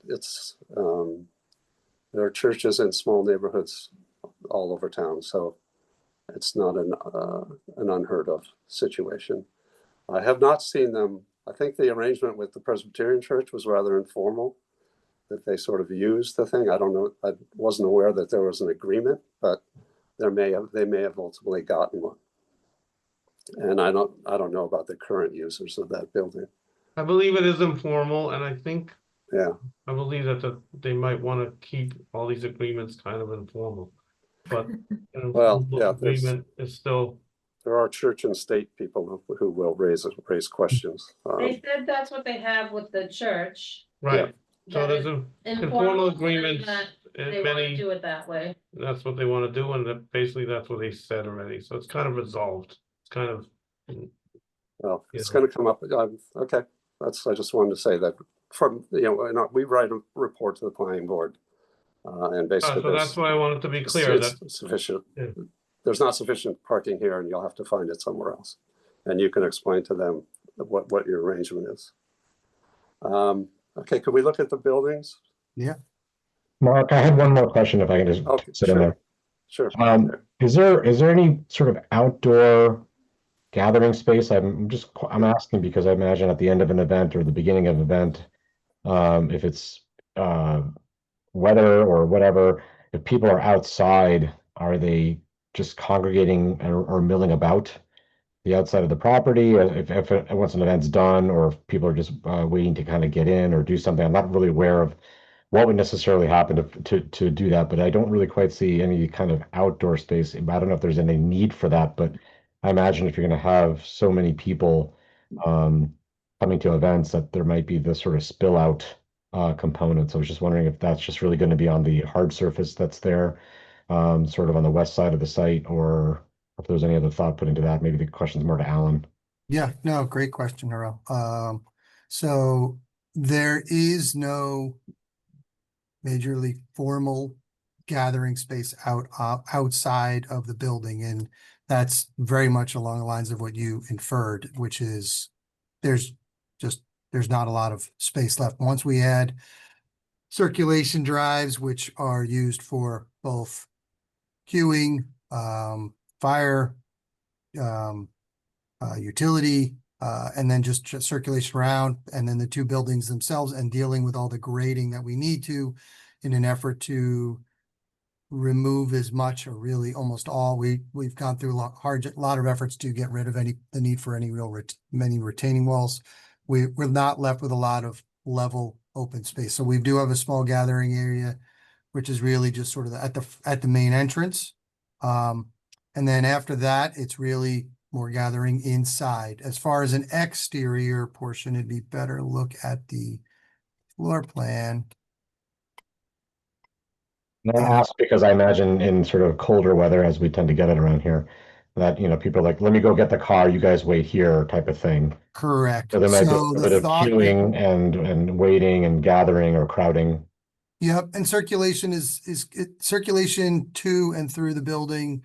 The procession is important both for, not allowing people to get bunched up too much, and then also the social aspect of it and the religious aspect of it, of how certain religious functions are performed at different times of the year. So I'll go so far as to say that there are 4 gathering spaces.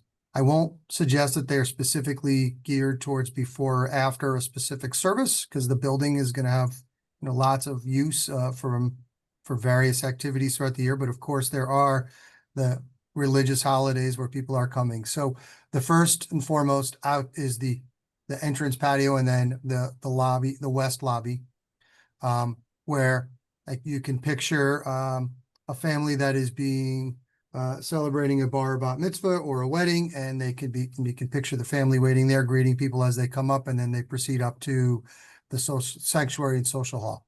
The second is at the top of the grand entrance stair. Off of the west lobby is the reception area. So if I zoom in on this, so this is right outside the social hall and the sanctuary. And like most events, when there's again, going back to a bar bat mitzvah or a wedding, which are the most common events in the social hall, people are often, coming out and bleeding out into the reception area for gathering. So the whole space really becomes that gathering area, but this could also be conceived as a place where people would gather briefly before sanctuary services in the sanctuary or festivities in the social hall, or when any event are about to begin. And then you could see that on the back end of the service or event as well. Yeah. That's 2. The third, also on the first floor, and it's intentional it's on the first floor near the kitchen, is the sukkah deck, which, at its most intended purpose is during the holiday of Sukkot, where they'll be gathering out there for multiple occasions, which is a fall holiday. But the reality is this is a gathering space that's sized, and I'm sorry, Harel, I don't know if you're one of the architects on the plan, but this is sized so that so I apologize if I'm telling you something you don't know already or do know, but this will be sized so that it can accommodate 49 people, no more. Yeah. So this also becomes a gathering space for before, after, during, outdoor teaching, so on and so forth. And then last but not least, on the second floor, I'm sorry, I'm on the wrong plan for that.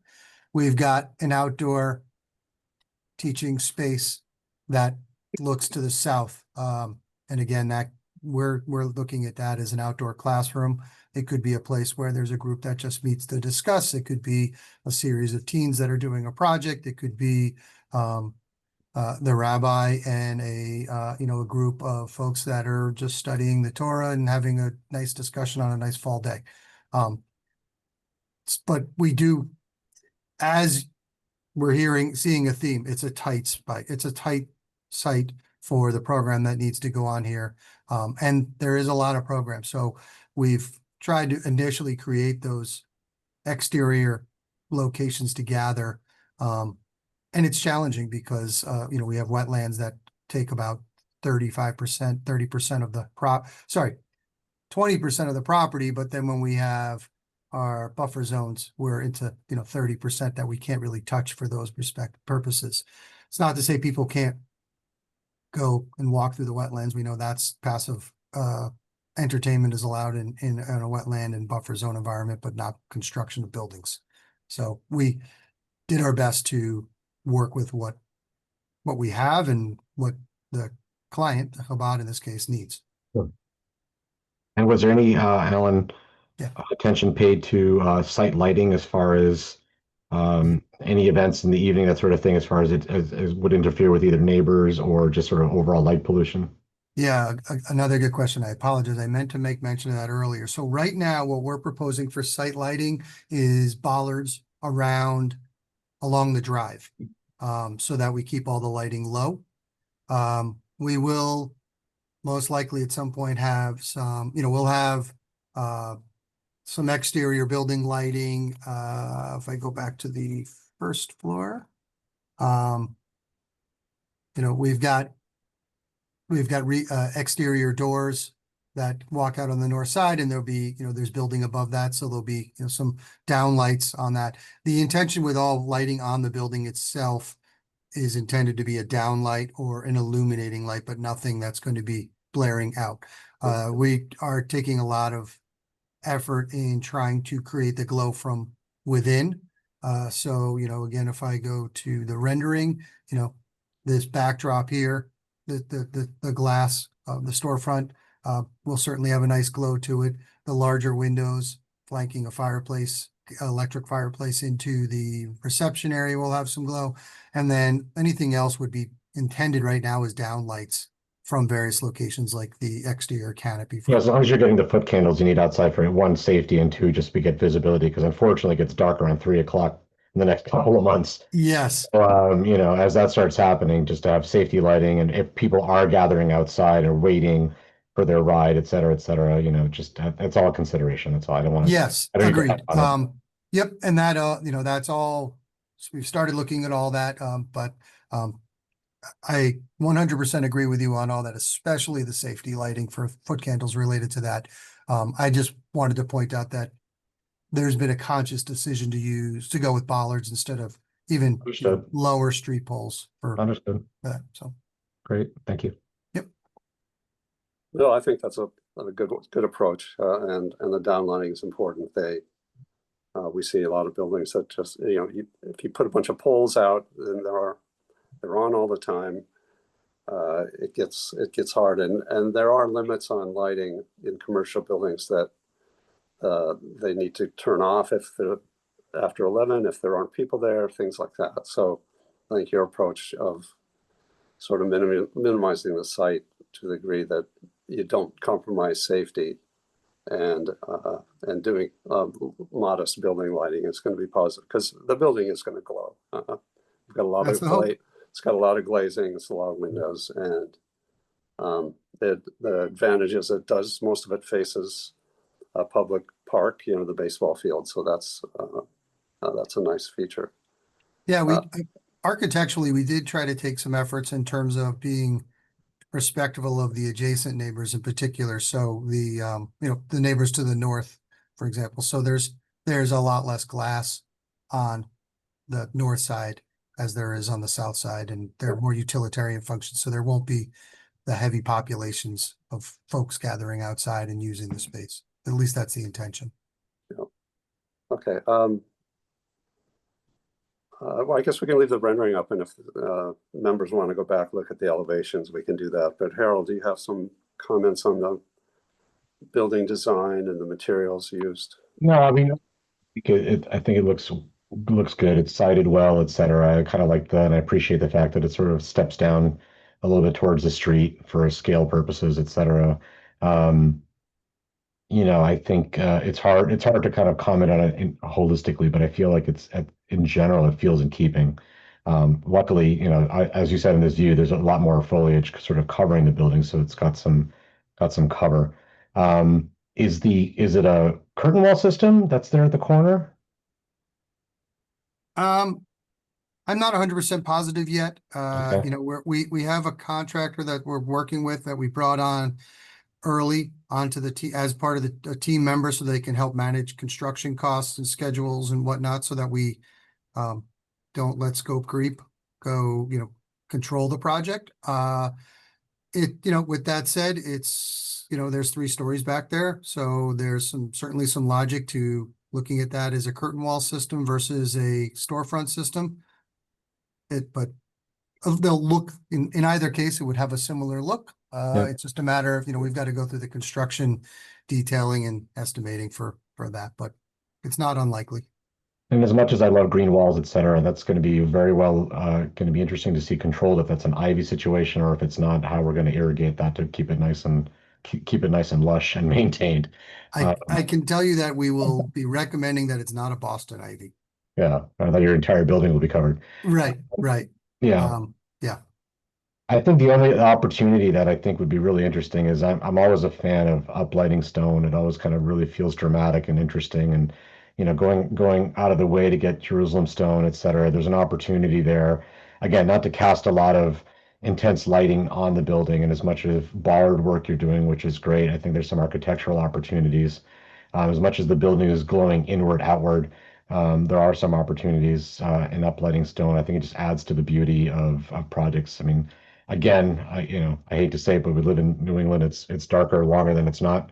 And to find a way to accentuate all the effort being put into getting Jerusalem stone and getting that done correctly, it'd probably be a potential missed thing. So I would suggest looking at it, as an opportunity for that. The second you showed it, I thought it was just a really interesting material. You don't get to see it used very often. So Likewise. Yeah. Okay. Great. Thank you. but overall, the scale of the massing, I'm fine with. It's hard to see in this view, but that sort of pergola in the back, is that actual wood as far as maintenance kind of goes, or is that some sort of like not wood, or what is that material? I mean, as of right now, it would be a stained cedar or something like that. So there's a nice natural touch. At least that's what's proposed. There'd be a nice touch to it.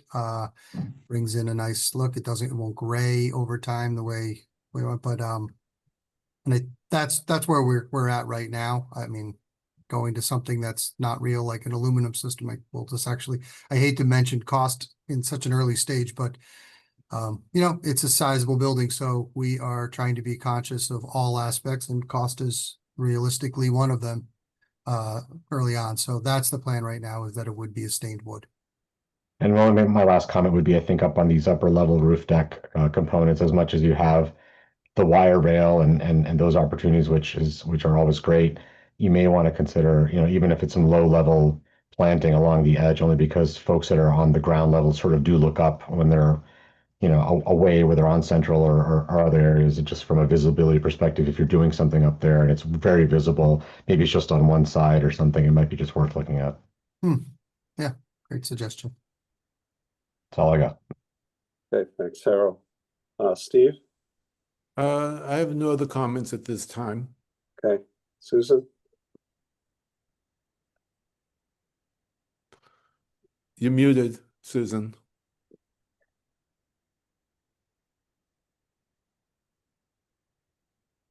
No more comments. Okay. So I think I agree with Harold. I think the massing on the Chabad Center is nicely done. And the material mixes, those are some elegant materials. They're nicely composed. You've got good contrast and changes in them, depending on the function and some of the other issues on the inside. So I do like how that came out.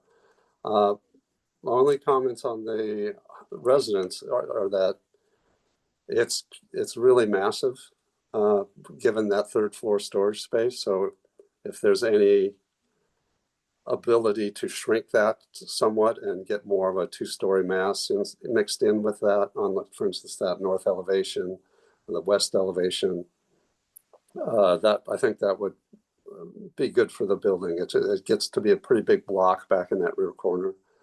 And then also, short of that, maybe a little bit more mixing of an alternate material on those larger west and north facades Of the residence? Yeah, just to get a little more, break the scale down a little bit. You've got got a 32-foot wall, not, you know, the height limit on a single family residence is 35 feet, but generally that's because they've got a sloping roof of some 10 to 12 foot height. So the actual walls are more in the 28-foot range and to 27. So those are pretty big. So with the volume itself can't be moderated by a little less storage space, then maybe doing a little bit more with the material mix would help the impact of those facades. Yeah, that's a great suggestion. We did, just regarding the massing, you're right. I mean, we've gone through some efforts, and there's probably some more that can be taken to reduce the footprint, the massing of the house itself. So some of the steps that we had taken, if I can go back to the floor plan, was we did pull back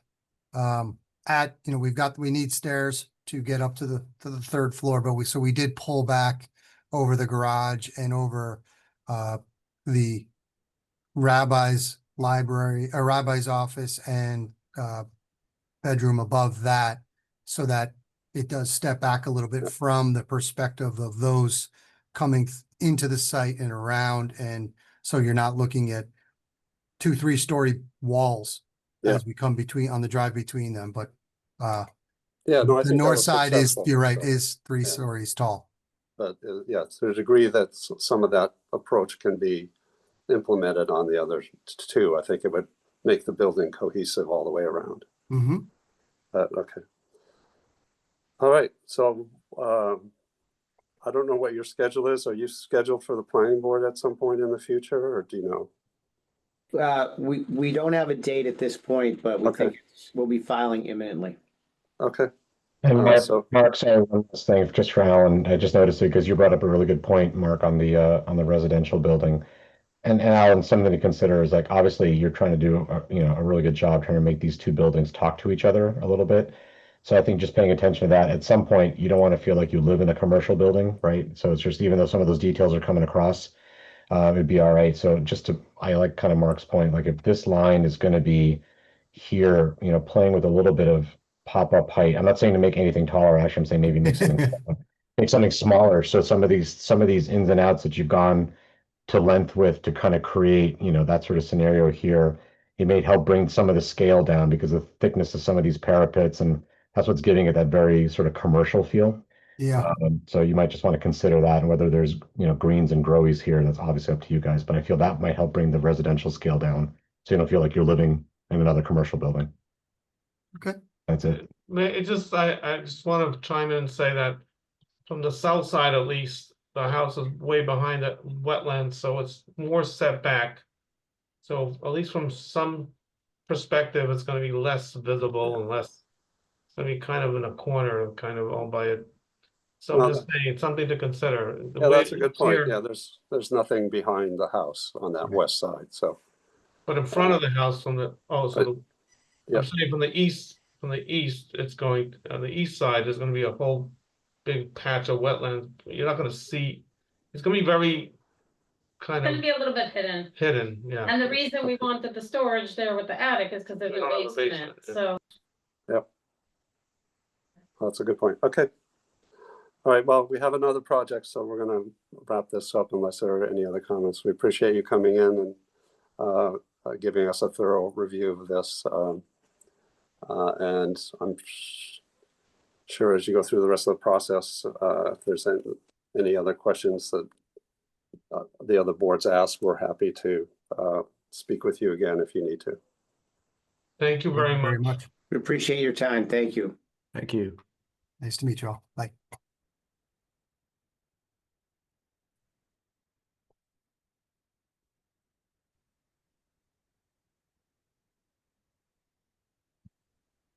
I don't know who was screen sharing, but if we could have it back, please.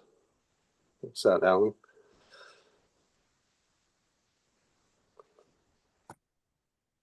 Oh, I think he left. I don't know. Does he have to get back on to do that, or? No, I don't think he'll have it. It should go back to the host, no? He's got to turn it off. Yeah, the host can reclaim, but it looks like Yeah. the screen sharing is off anyway. I'm not seeing anything screen Okay. shared. I don't have my full, okay, I got it back. Thank Sorry, I you. lost my view. All right, next item, 100 West Street.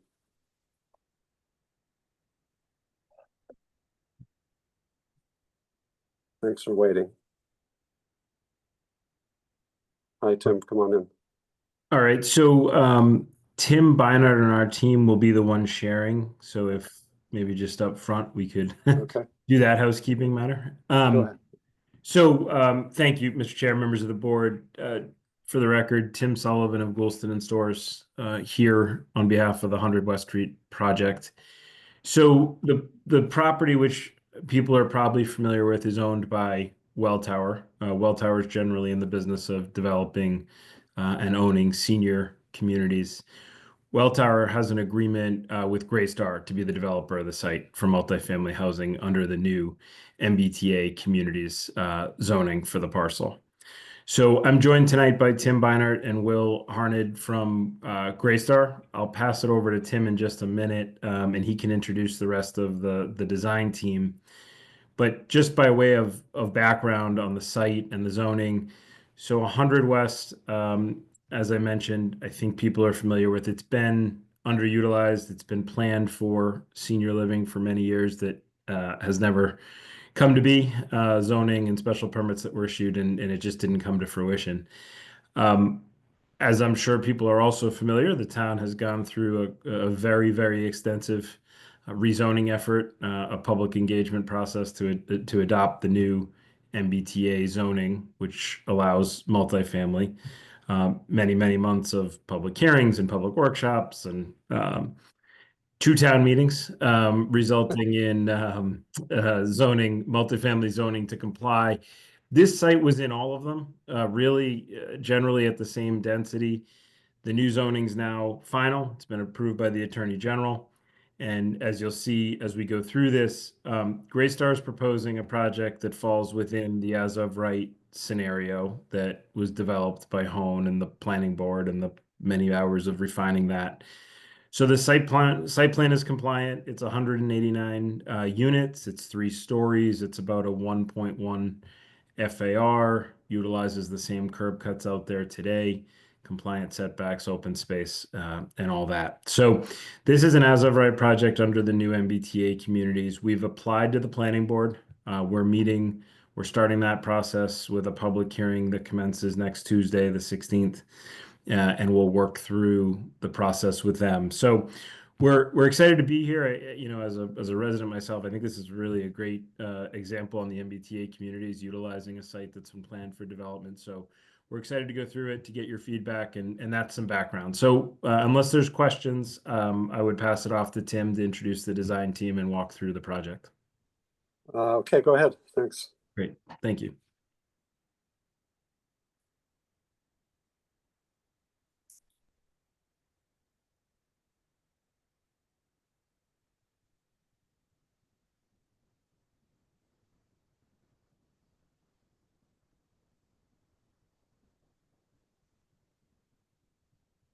Tim, I'm not hearing you. I think he's having some audio trouble. Oh, okay.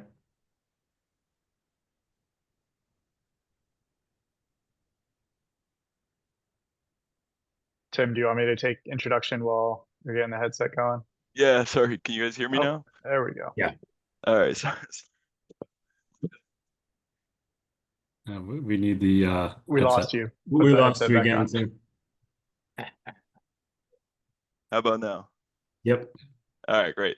Sorry about that. Having some technical difficulties here. So I'll just touch on a few things.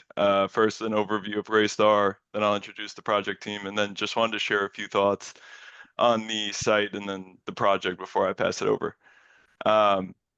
So Greystar is a vertically integrated, one of the leading owners, operators, developers, and builders of multifamily. We employ a hub and spoke model. So while we are headquartered in Charleston, South Carolina, we have offices and local teams in every major city, including Boston. So everyone on our team is local to this market, and we know it well. We've been pretty active in this region. We've executed 16 projects with 2 currently under construction in Everett and North Andover. So jumping into the project team, I just wanted to introduce the 2 groups you're going to be hearing from tonight. First is Cube 3, who will be the architect for the project. Greystar and Cube 3 have delivered 1 project and have 2 currently under construction right now. Second is Bowler, who will be the civil, and more important for this meeting, the landscape. Bowler and Greystar have collaborated on 5 projects, 4 which have delivered, and 1 that's under construction right now. So collectively, this group has a ton of experience in this product type, in the market, and a strong track record of success collaborating together. So, obviously moving on to the site, I know everyone's familiar with it, but I wanted to highlight a few things.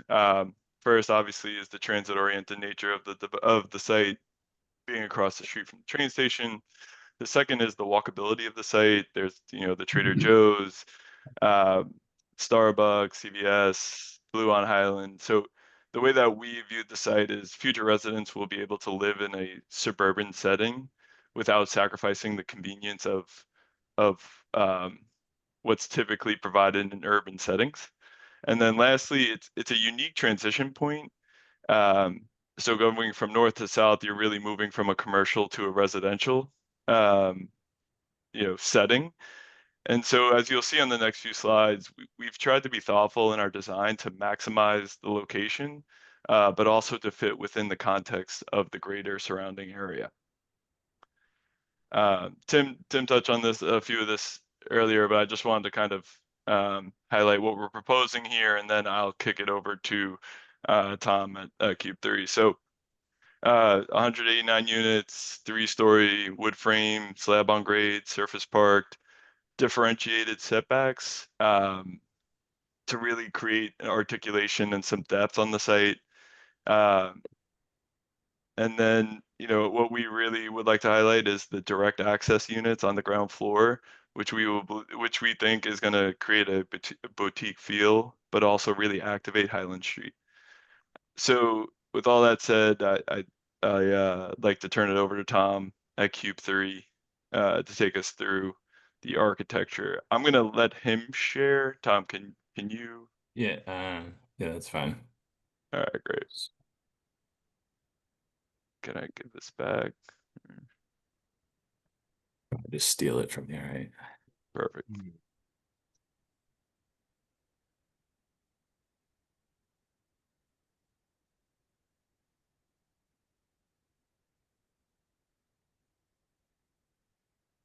Great. Hopefully we can see that. So quick intro. My name's Tom Lassie. I am a registered architect here in Massachusetts. I've been with Cube 3 for 7 or 8 years now. Cube 3 is we're a national company. We're headquartered in North Andover, but we have a Boston office and a couple of offices across the country in Princeton, Rhode Island, and Miami, and one out in San Diego. We've been kind of multifamily leaders for the past 20 years as a business, and so hopefully we're doing this project some justice.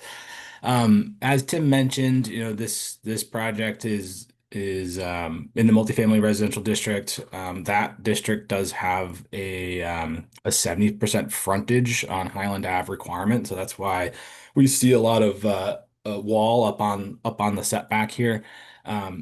We kind of see, and as Tim mentioned, the kind of transition from the commercial area into the residential area, and the residential area on this particular plan, it's rotated about 90 degrees, is to the page left, and I'll kind of talk about that. So we see this project there's 2 main elements, right, as a design element. It's really long. It's a 700-foot building that stretches all the way down Highland Ave. And we see this project kind of as a bridge between the residential area and the commercial area. So as I go to the elevations, as you can see, they're very small because it's a very long building. But on the right-hand side, the left-hand side here, it's towards the residential area. And we're playing with the massing here. We're building some angled and vertical bays to break down the texture, so that we kind of have a little bit more of a residential scale feel.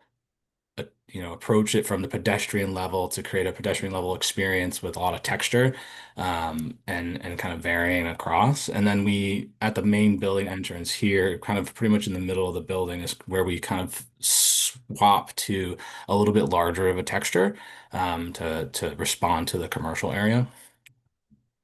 And I'll get to a little bit more when we get to the perspective views.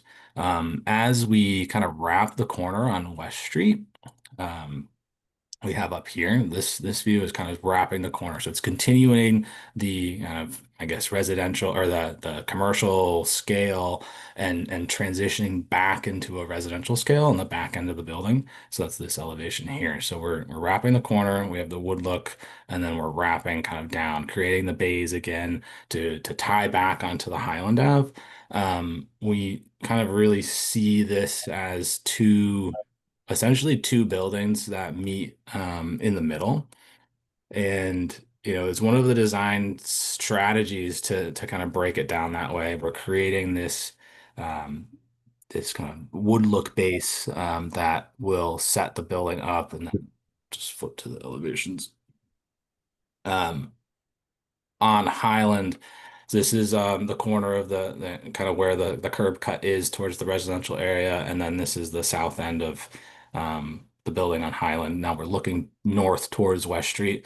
So as you can see, we've kind of subtly angled these bays to give some vertical lines to break up the scale of this very long horizontal building. We're pushing and pulling some of the planes to create a little bit of a texture at the pedestrian level. You can see that the direct entries, we have small canopies, where we have the vertical wood look panel that's coming down and grounding itself to create, again, a vertical element to try to break up this long horizontal element. We do have some vertical bays here. Both of these angled and vertical bays are tying back to the kind of interior unit, layout inside. So, these are kind of outlining the unit plans behind. As we get to the center of the building here, this is our main entrance. The kind of landscape portion is pushing the building in here, and kind of creating a little bit of a node in between the two buildings, a link, or another bridge between the two neighborhoods. In the dark area, you'll see, as I mentioned earlier, we're breaking that down into a texture. We're using like a vertical fin or possibly a reveal to break that larger mass down into more kind of residential scale size textures. View. This is the corner on West Street where we wrap the building into the parking lot. As you can see, we continue that texture across on the back end side of the buildings. This building doesn't really have a back, but on the track side, again, with the residential entries, creating a little bit of texture, we're pushing in a little bit and pulling out to create those scales to break down the really long building. And then at the kind of center back, again, at the amenity, we're doing another special technique. We're kind of peeling the building in at the first floor to kind of, the whole idea is to bring people down at the pedestrian level and give them a peek what's happening inside the courtyard, to kind of draw the eye and then draw your movement into the entrances that are on that side. And then a couple of just the detail elements, the vertical bays here, we're popping out at levels 2, and then we're actually pushing in at level 1 at the lower level to kind of create a little bit more texture there. The angled bays, again, we're grouping them together into creating a kind of a grounding element. You can see here in the plans that they're kind of just a subtle edge to create. We're bumping up the roof line here to break that really long monotonous edge that the current building does. And then over here, kind of highlighting those thin elements that break down that upper mass into kind of a more residential pedestrian scale. think that's it for the architecture. If there's any questions there, please let me know. I can answer those before we jump to landscape. I know I went through that pretty quick, so I'm sure there's a couple of questions. Why don't we come back to it? Let's go ahead and go through the site landscape, the site plan and the landscaping, please. Tom, could I, or Mr. Chair, could I just add a couple things from a MBTA perspective, just to highlight a couple things that Tom said there? Yep. So one of the requirements is a maximum setback along Highland, and so only 30% of the building can exceed that maximum setback. So if you think about the existing building that's out there today, it's one flat facade that runs the whole way. The nice thing about this facade is it does have 30% of that building is set back further with open spaces to break that building. That was very much something that was talked about during that MBTA communities process. So we did utilize that, and we did have a preliminary meeting with the planning board, and the entrances to the residences from Highland to activate that streetscape was something they very much wanted us to explore and is reflected in here. So I just want to highlight those couple things, because even though it's a long facade, there's a lot of activation happening here that isn't happening now with open spaces and residential entries to do a lot for that, which was a big discussion during that process. Okay, thank you. No, that's a good point. Yeah, I think, sorry, just to add one other thing, I think ultimately what we're trying to do here is while it's a little bit of a tighter site, we do want to maximize green space for our future residents, and that's what you're kind of seeing with these pocket parks and the setback on the front of the building as well. Okay. We'll hand it over to Jay. Thanks, Tom. Why don't you put it back up there, so if there are questions along the way, we can look at that. Thanks. Yeah, Jay's going to share the landscape part. Oh, okay. Sorry. Bouncing around a little bit.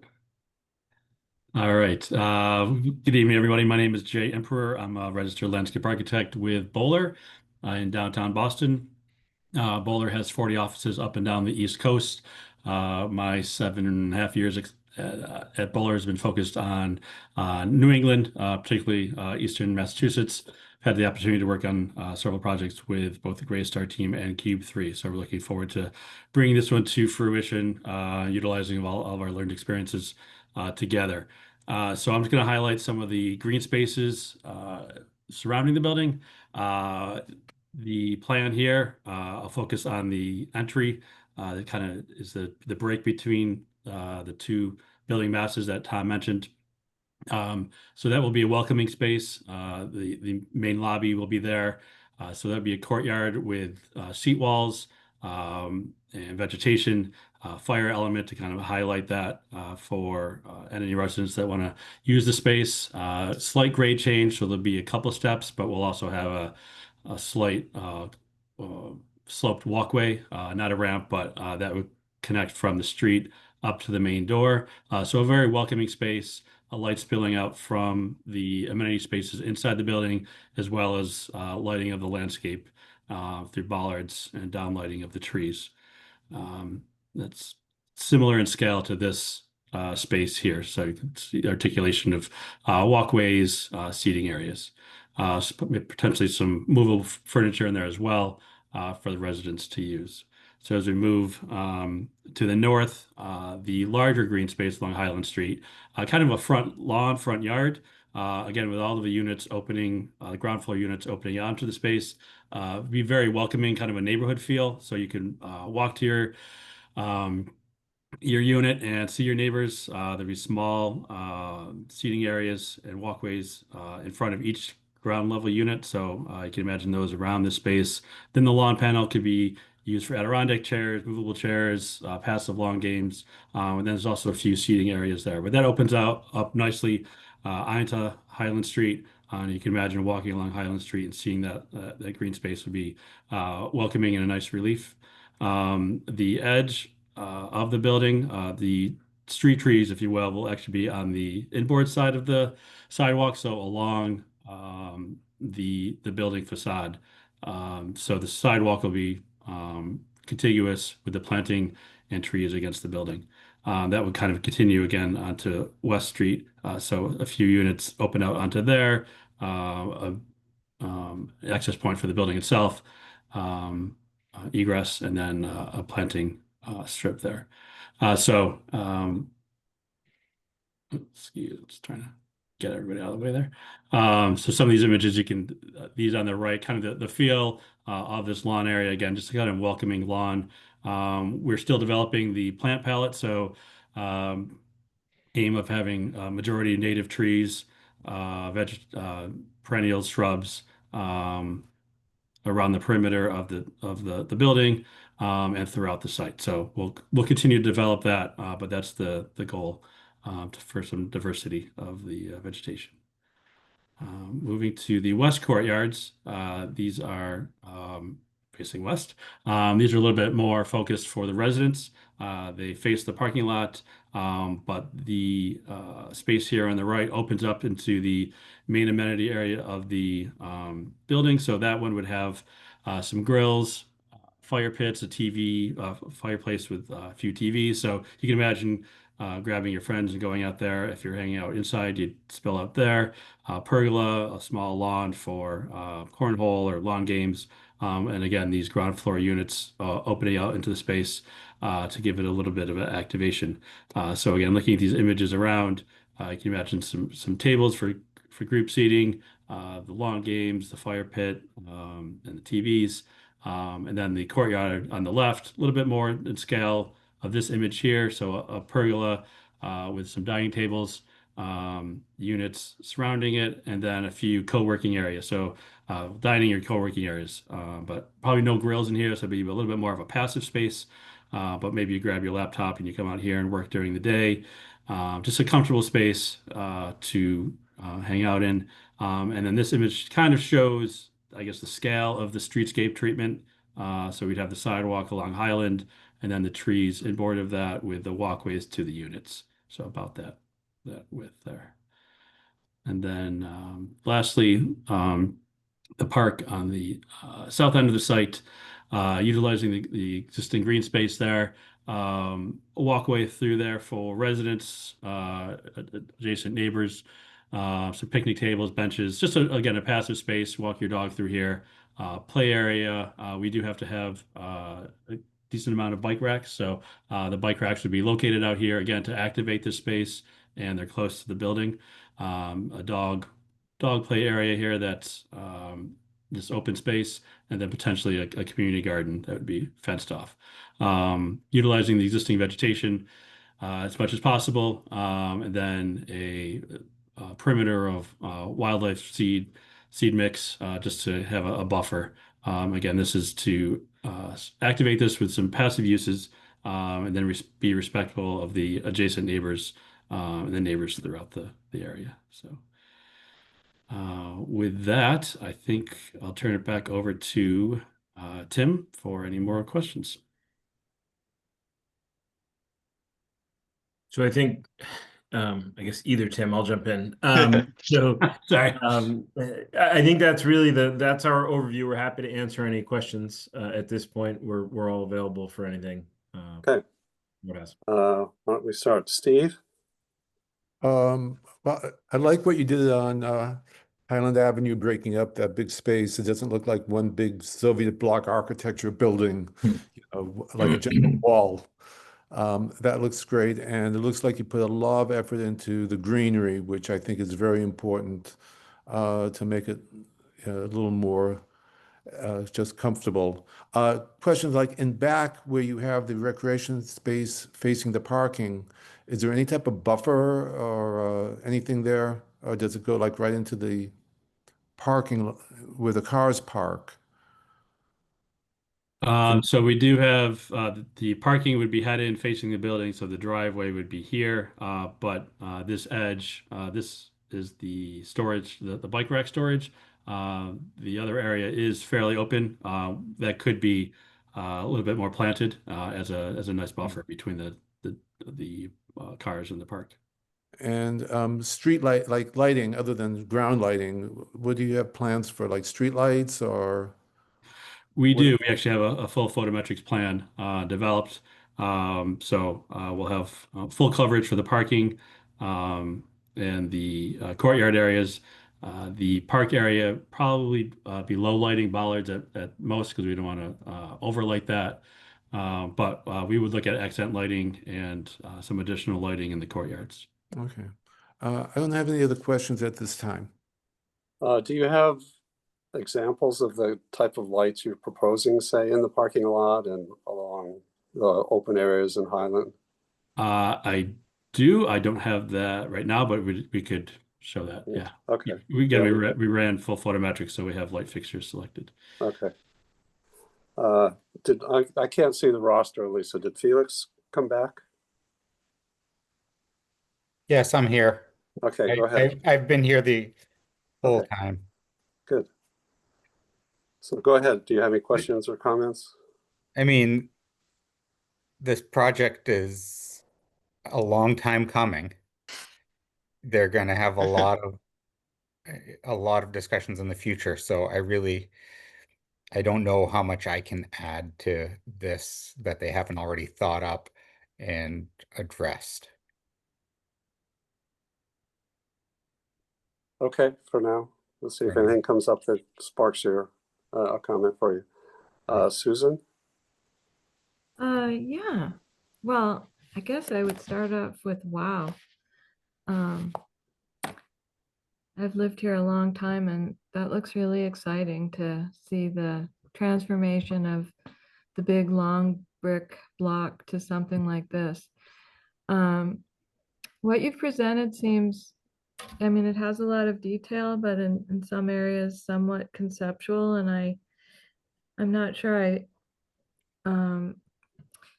so these individual entrances along the street, what does that mean exactly? Is that an entrance into the building or an entrance into an individual unit? Is that your spot? It's an entrance into individual units, so it's sort of to create like a town home feel, but they're flat. So it is directly into your unit.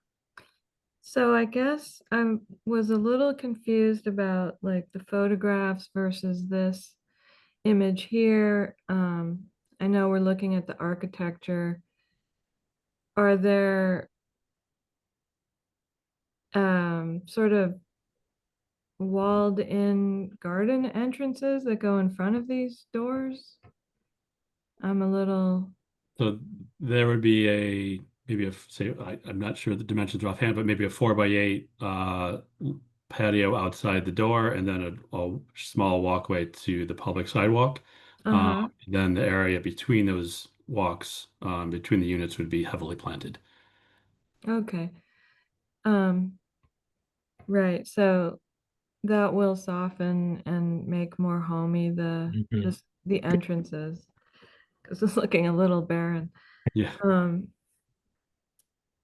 So I think that's lovely. I had one plant question or comment, and I think either yesterday or the day before I was looking at the landscape plan, and I think I saw a lot of pin oaks. Is that the case, or did someone just? No, I'd say it's heavily planted with 3 species that I'd want to diversify a little bit more moving forward, but there are a decent amount of pin oaks out there. Right. So my biggest comment, I mean, I love oak trees and I love the pin oak. It drops a lot of acorns, and I'm not sure in this setting with that many pin oaks, you want acorns all over the place near the street and where people are walking. It just creates kind of a maintenance nightmare. All these little things dropping all over, and you have bike racks everywhere navigating acorns and wheels and feet and stuff. I mean, it's great in the park if there's lots of lawns around, but I don't know if you want it around a lot of hardscape. Sure, yeah, we can review that a little bit closer. That's a good point. And on the parking lot side, is it just entrances to the parking lot? Is there any sort of softening of the building on the parking lot side? How do you get in when you park over there? So there would be, there's head-in parking, then this strip between the parking and the building is the sidewalk. Just due to the narrowness of the site, that does get a little tight.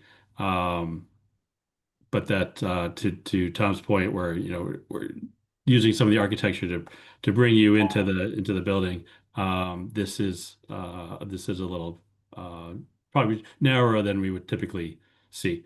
But to get the right of ways for the parking, and to get the parking count that we require, it gets a little bit narrow. Yeah, and there's a main entrance on the back. There's a couple of stairs over here that we can use as entrance to the building, and then there's the direct entries at the ground floor for those ground floor units. We're playing internally with pushing in at the entrances a little bit to give some relief at the sidewalk edge, and we've identified that as an issue, and we're trying to remedy it with some of the architectural moves. But there's a stair in here that we can use, and there'll be a main entrance to the building off of this view as well.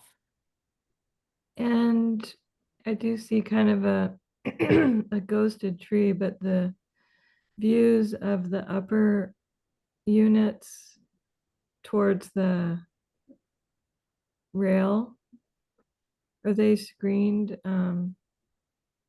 What kind of screening do they have from the railroad? Along this edge here? Yeah. Yeah, so the existing fence, which is falling over, will be replaced. And then right now, we're showing some narrow evergreens there. Concern with this is the line of the parking is pushed planned north. So the concern is planting larger trees there would be overhanging the tracks. And we're concerned how the MBTA would respond to that. So I think that might have a little bit further discussion down the road. I don't know if Tim, you're able to speak to that at all, but that's kind of the approach now, is using narrow trees there to minimize the trees overhanging into the MBTA. No, Jay, that's right.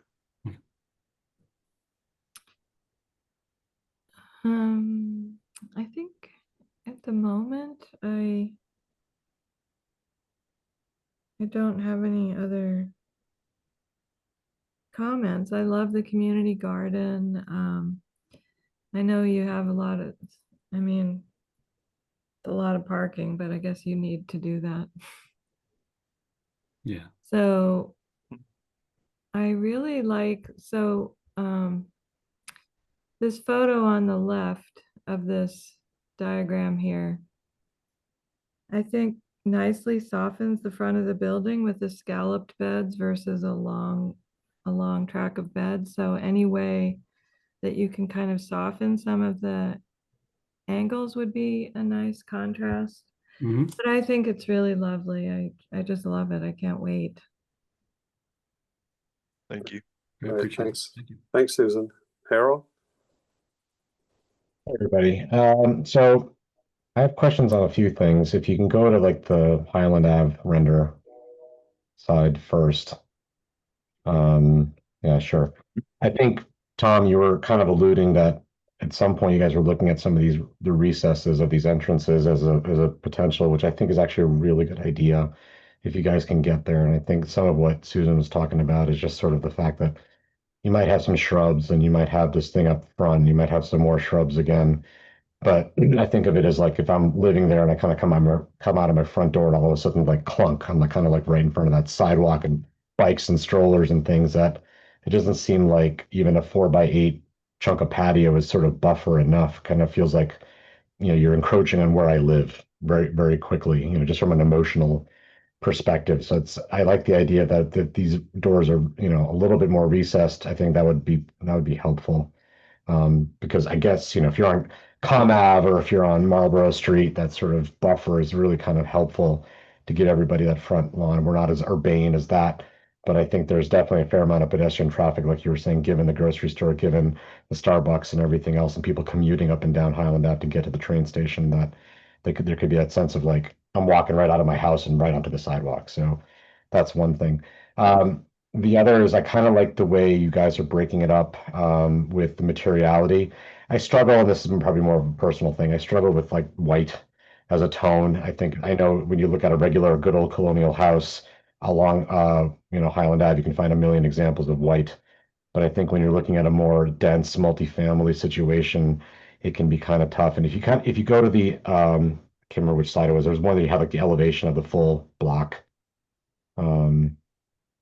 Yeah, right there. I think this is the thing that kind of gets, a little tough as far as being sort of that relentless feel. And I wonder if there's a way to reintroduce something here or break it a little bit more. And if white can be a lighter gray versus just white, that's something to. Yeah, no, it's funny. The part you identified in the middle there, we've actually changed that to be the wood look panel. So Okay. yeah, just didn't make we're still in conceptual design. We're with site plan next week, and so it's still an evolving process, and we're still looking at it every day. But this is substantially similar to what we're presenting. I think if you go up, Jerry, are you controlling? If you go up one more, it's a lot more similar to this elevation on that back side. So this is the Highland Ave elevation. I will tell you, like stuff that I really like is when your guys are doing this sort of thing, when the ability to sort of tooth in materials, and it's not just like a sort of Disney set where it's just, building, building, building, building, building. And I think having that sort of granular level, I always look at these types of projects as what do I see when I look at the project from down the street? What do I look at? What do I see when I look at the project across the street? And what do I see when I look at the project when I'm walking up against it? And I always like to see that there's sort of a multi-level revelation of details, a revelation of components. And I think I appreciate that. Yeah, it's exactly what we were trying to do. We're identifying areas where we can push and pull. That was at one point that was just all white, and we're like, that doesn't work. So we added some texture, we pushed and pulled, and it actually actually that area has studios behind it, so it actually kind of worked out well with the massing. So we're kind of tying back into the actual program behind the building, so they're talking to each other. So we're pretty excited about it. I think we turned out really well. There's still a little bit to tweak here and there, but I think we're getting really close. Yeah, and I'm always a fan of like the sort of like dark gray sort of component. Obviously, an entire city or sort of whole street wall, that would be rough, but I like the idea that that's there. Like you're doing with this wood and some other pieces, it'd be interesting to find if there's a way to bring some of that down as well in places. Again, just a suggestion. And then the last thing really is something worth considering. I don't know if you guys can see my red marks that I'm doing here or not. Yeah, I can. Yep. Okay, good. But there is a little homogeneity of height. And I'm wondering if there's an opportunity, again, through just simple cornice work, rather than, if there's a little bit more of a play in certain things that might also help do this. I know you're kind of doing the in and out and the angle as far as the vertical facade is concerned, but I'm wondering, especially with, like, I see an opportunity maybe with these grayer elements or something, that maybe there's a way to just give it, whether it's a foot, I'm not even talking like anything substantial, and it's just a parapet, just to give that streetscape some life, I think is worth considering for sure. Yeah. Yeah, those corners at the front that you see kind of maybe Jake, can you go down like two screens to the perspectives? One more, please. Yeah, there you go. Yeah. So that piece that's at the kind of the frontage piece, I guess we'll say, those actually pop up a little bit higher. But I agree with you. There's some in the background that we can play with to kind of help accentuate there. No, I think it's really interesting. I just love the fact that we have different sort of moments of things that are creating and changing scale, whether it's just simple reveals or, we're putting fins and whatnot. I don't know if any of these things have any kind of like cornice hats or not, but that's what's going to help. I mean, I've worked on plenty of 1,000-foot long buildings to know that it is a challenge for sure to get these things not to feel like an entire wall, Great Wall of China type of thing. Yeah. So, I think those are my comments, is really just the arrival entry piece, some of the tonality of materials, and then sort of the scaling components that you're using across the street. But otherwise, same. Looking forward to the project and excited about it. Great. Thank you for your comments. Yeah, Harold, I think that one thing that doesn't show up in these elevations is that there's several sections have a slight slope on the facade, so it does sort of break a little bit already.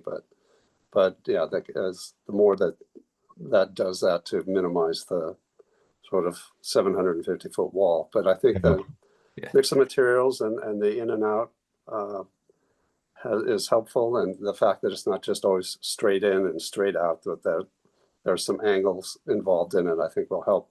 Certainly, especially at the level Harold was talking about, which is the pedestrian level. As you experience the building walking along Highland, it's going to change quite a bit within your perspective. So I think that that works well. I like the amenities and sort of the size and location of the breaks in the whole building along Highland. I think that will work well. I think you've taken nice advantage of the zoning to do that. That was always a question I had about that zoning, was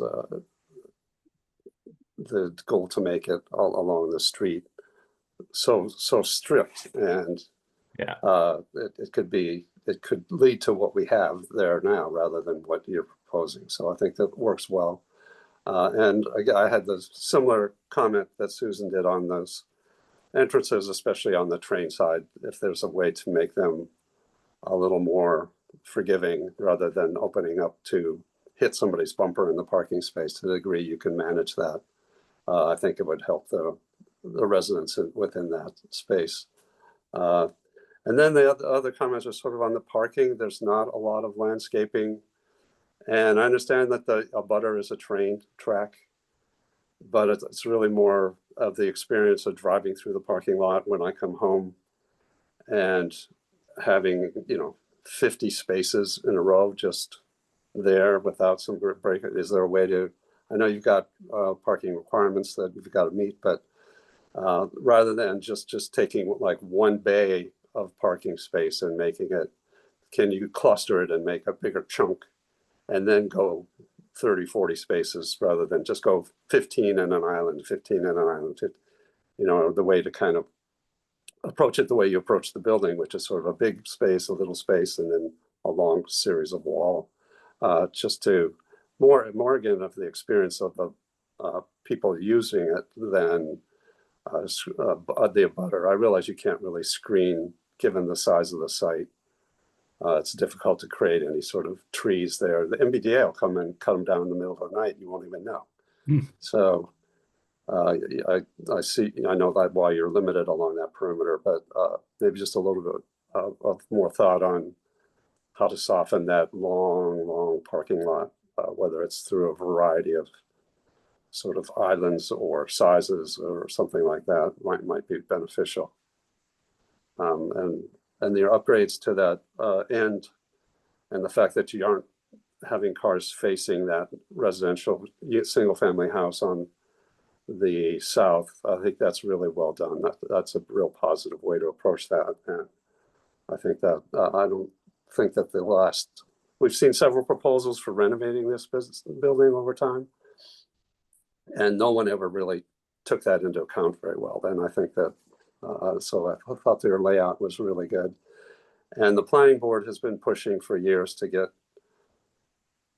entrances, even some of the renovation designs for that current building, there were always proposals to get units that had access directly to Highland Avenue on that first floor.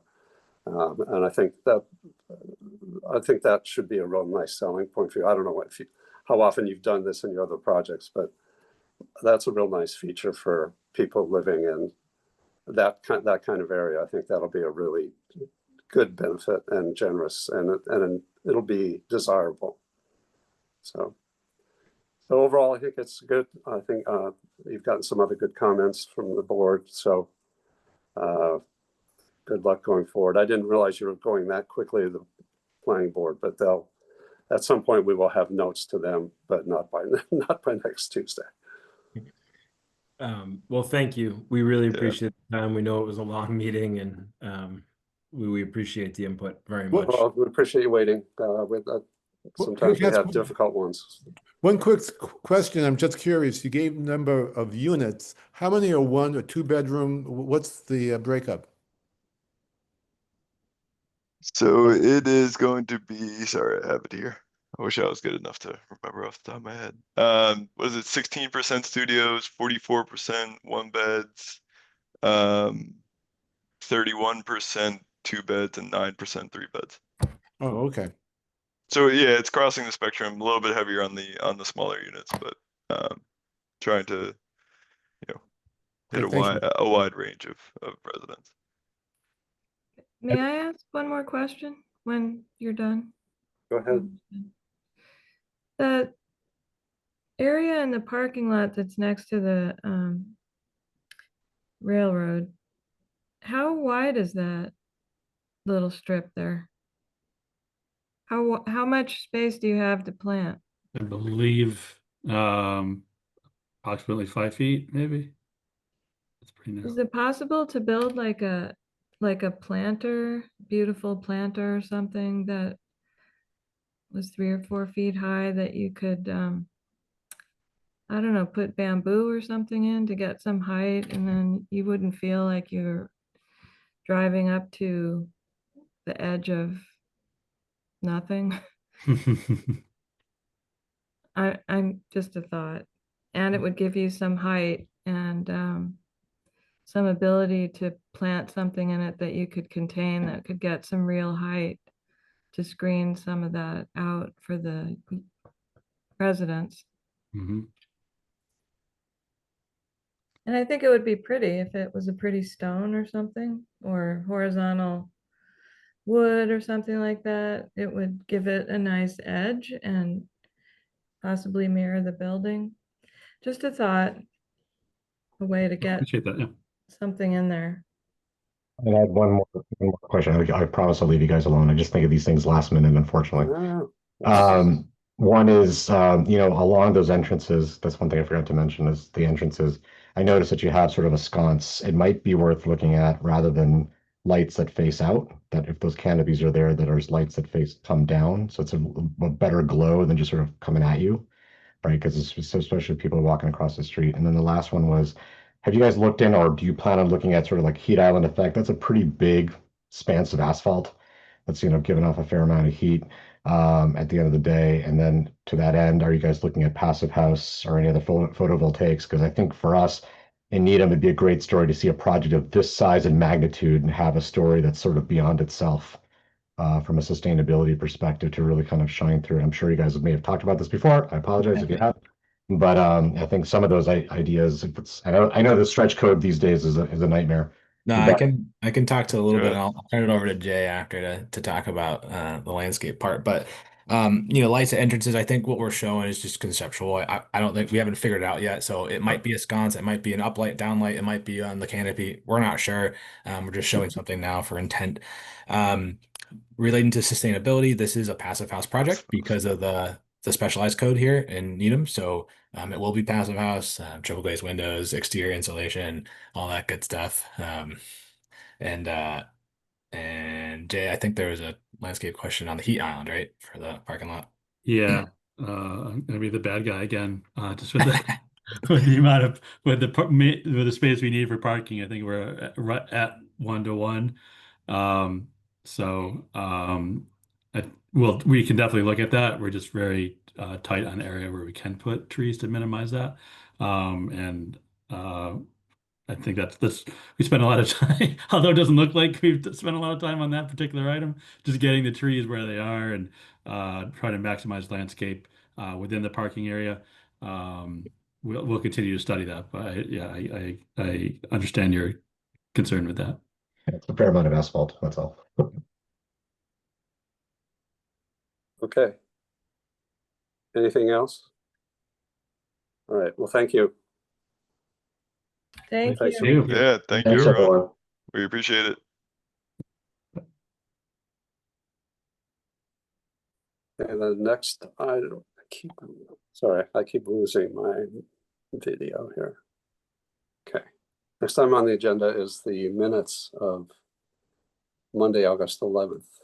And everyone was there except Susan. So I take a motion. Are there any comments or changes? Take a motion to approve the minutes of August 11th. So moved. Second. Come to the vote. Sorry. Steve, Yes. Felix, Yes. Harold, Yes. and the chair is yes. All right, well, thanks for slogging through that, everybody.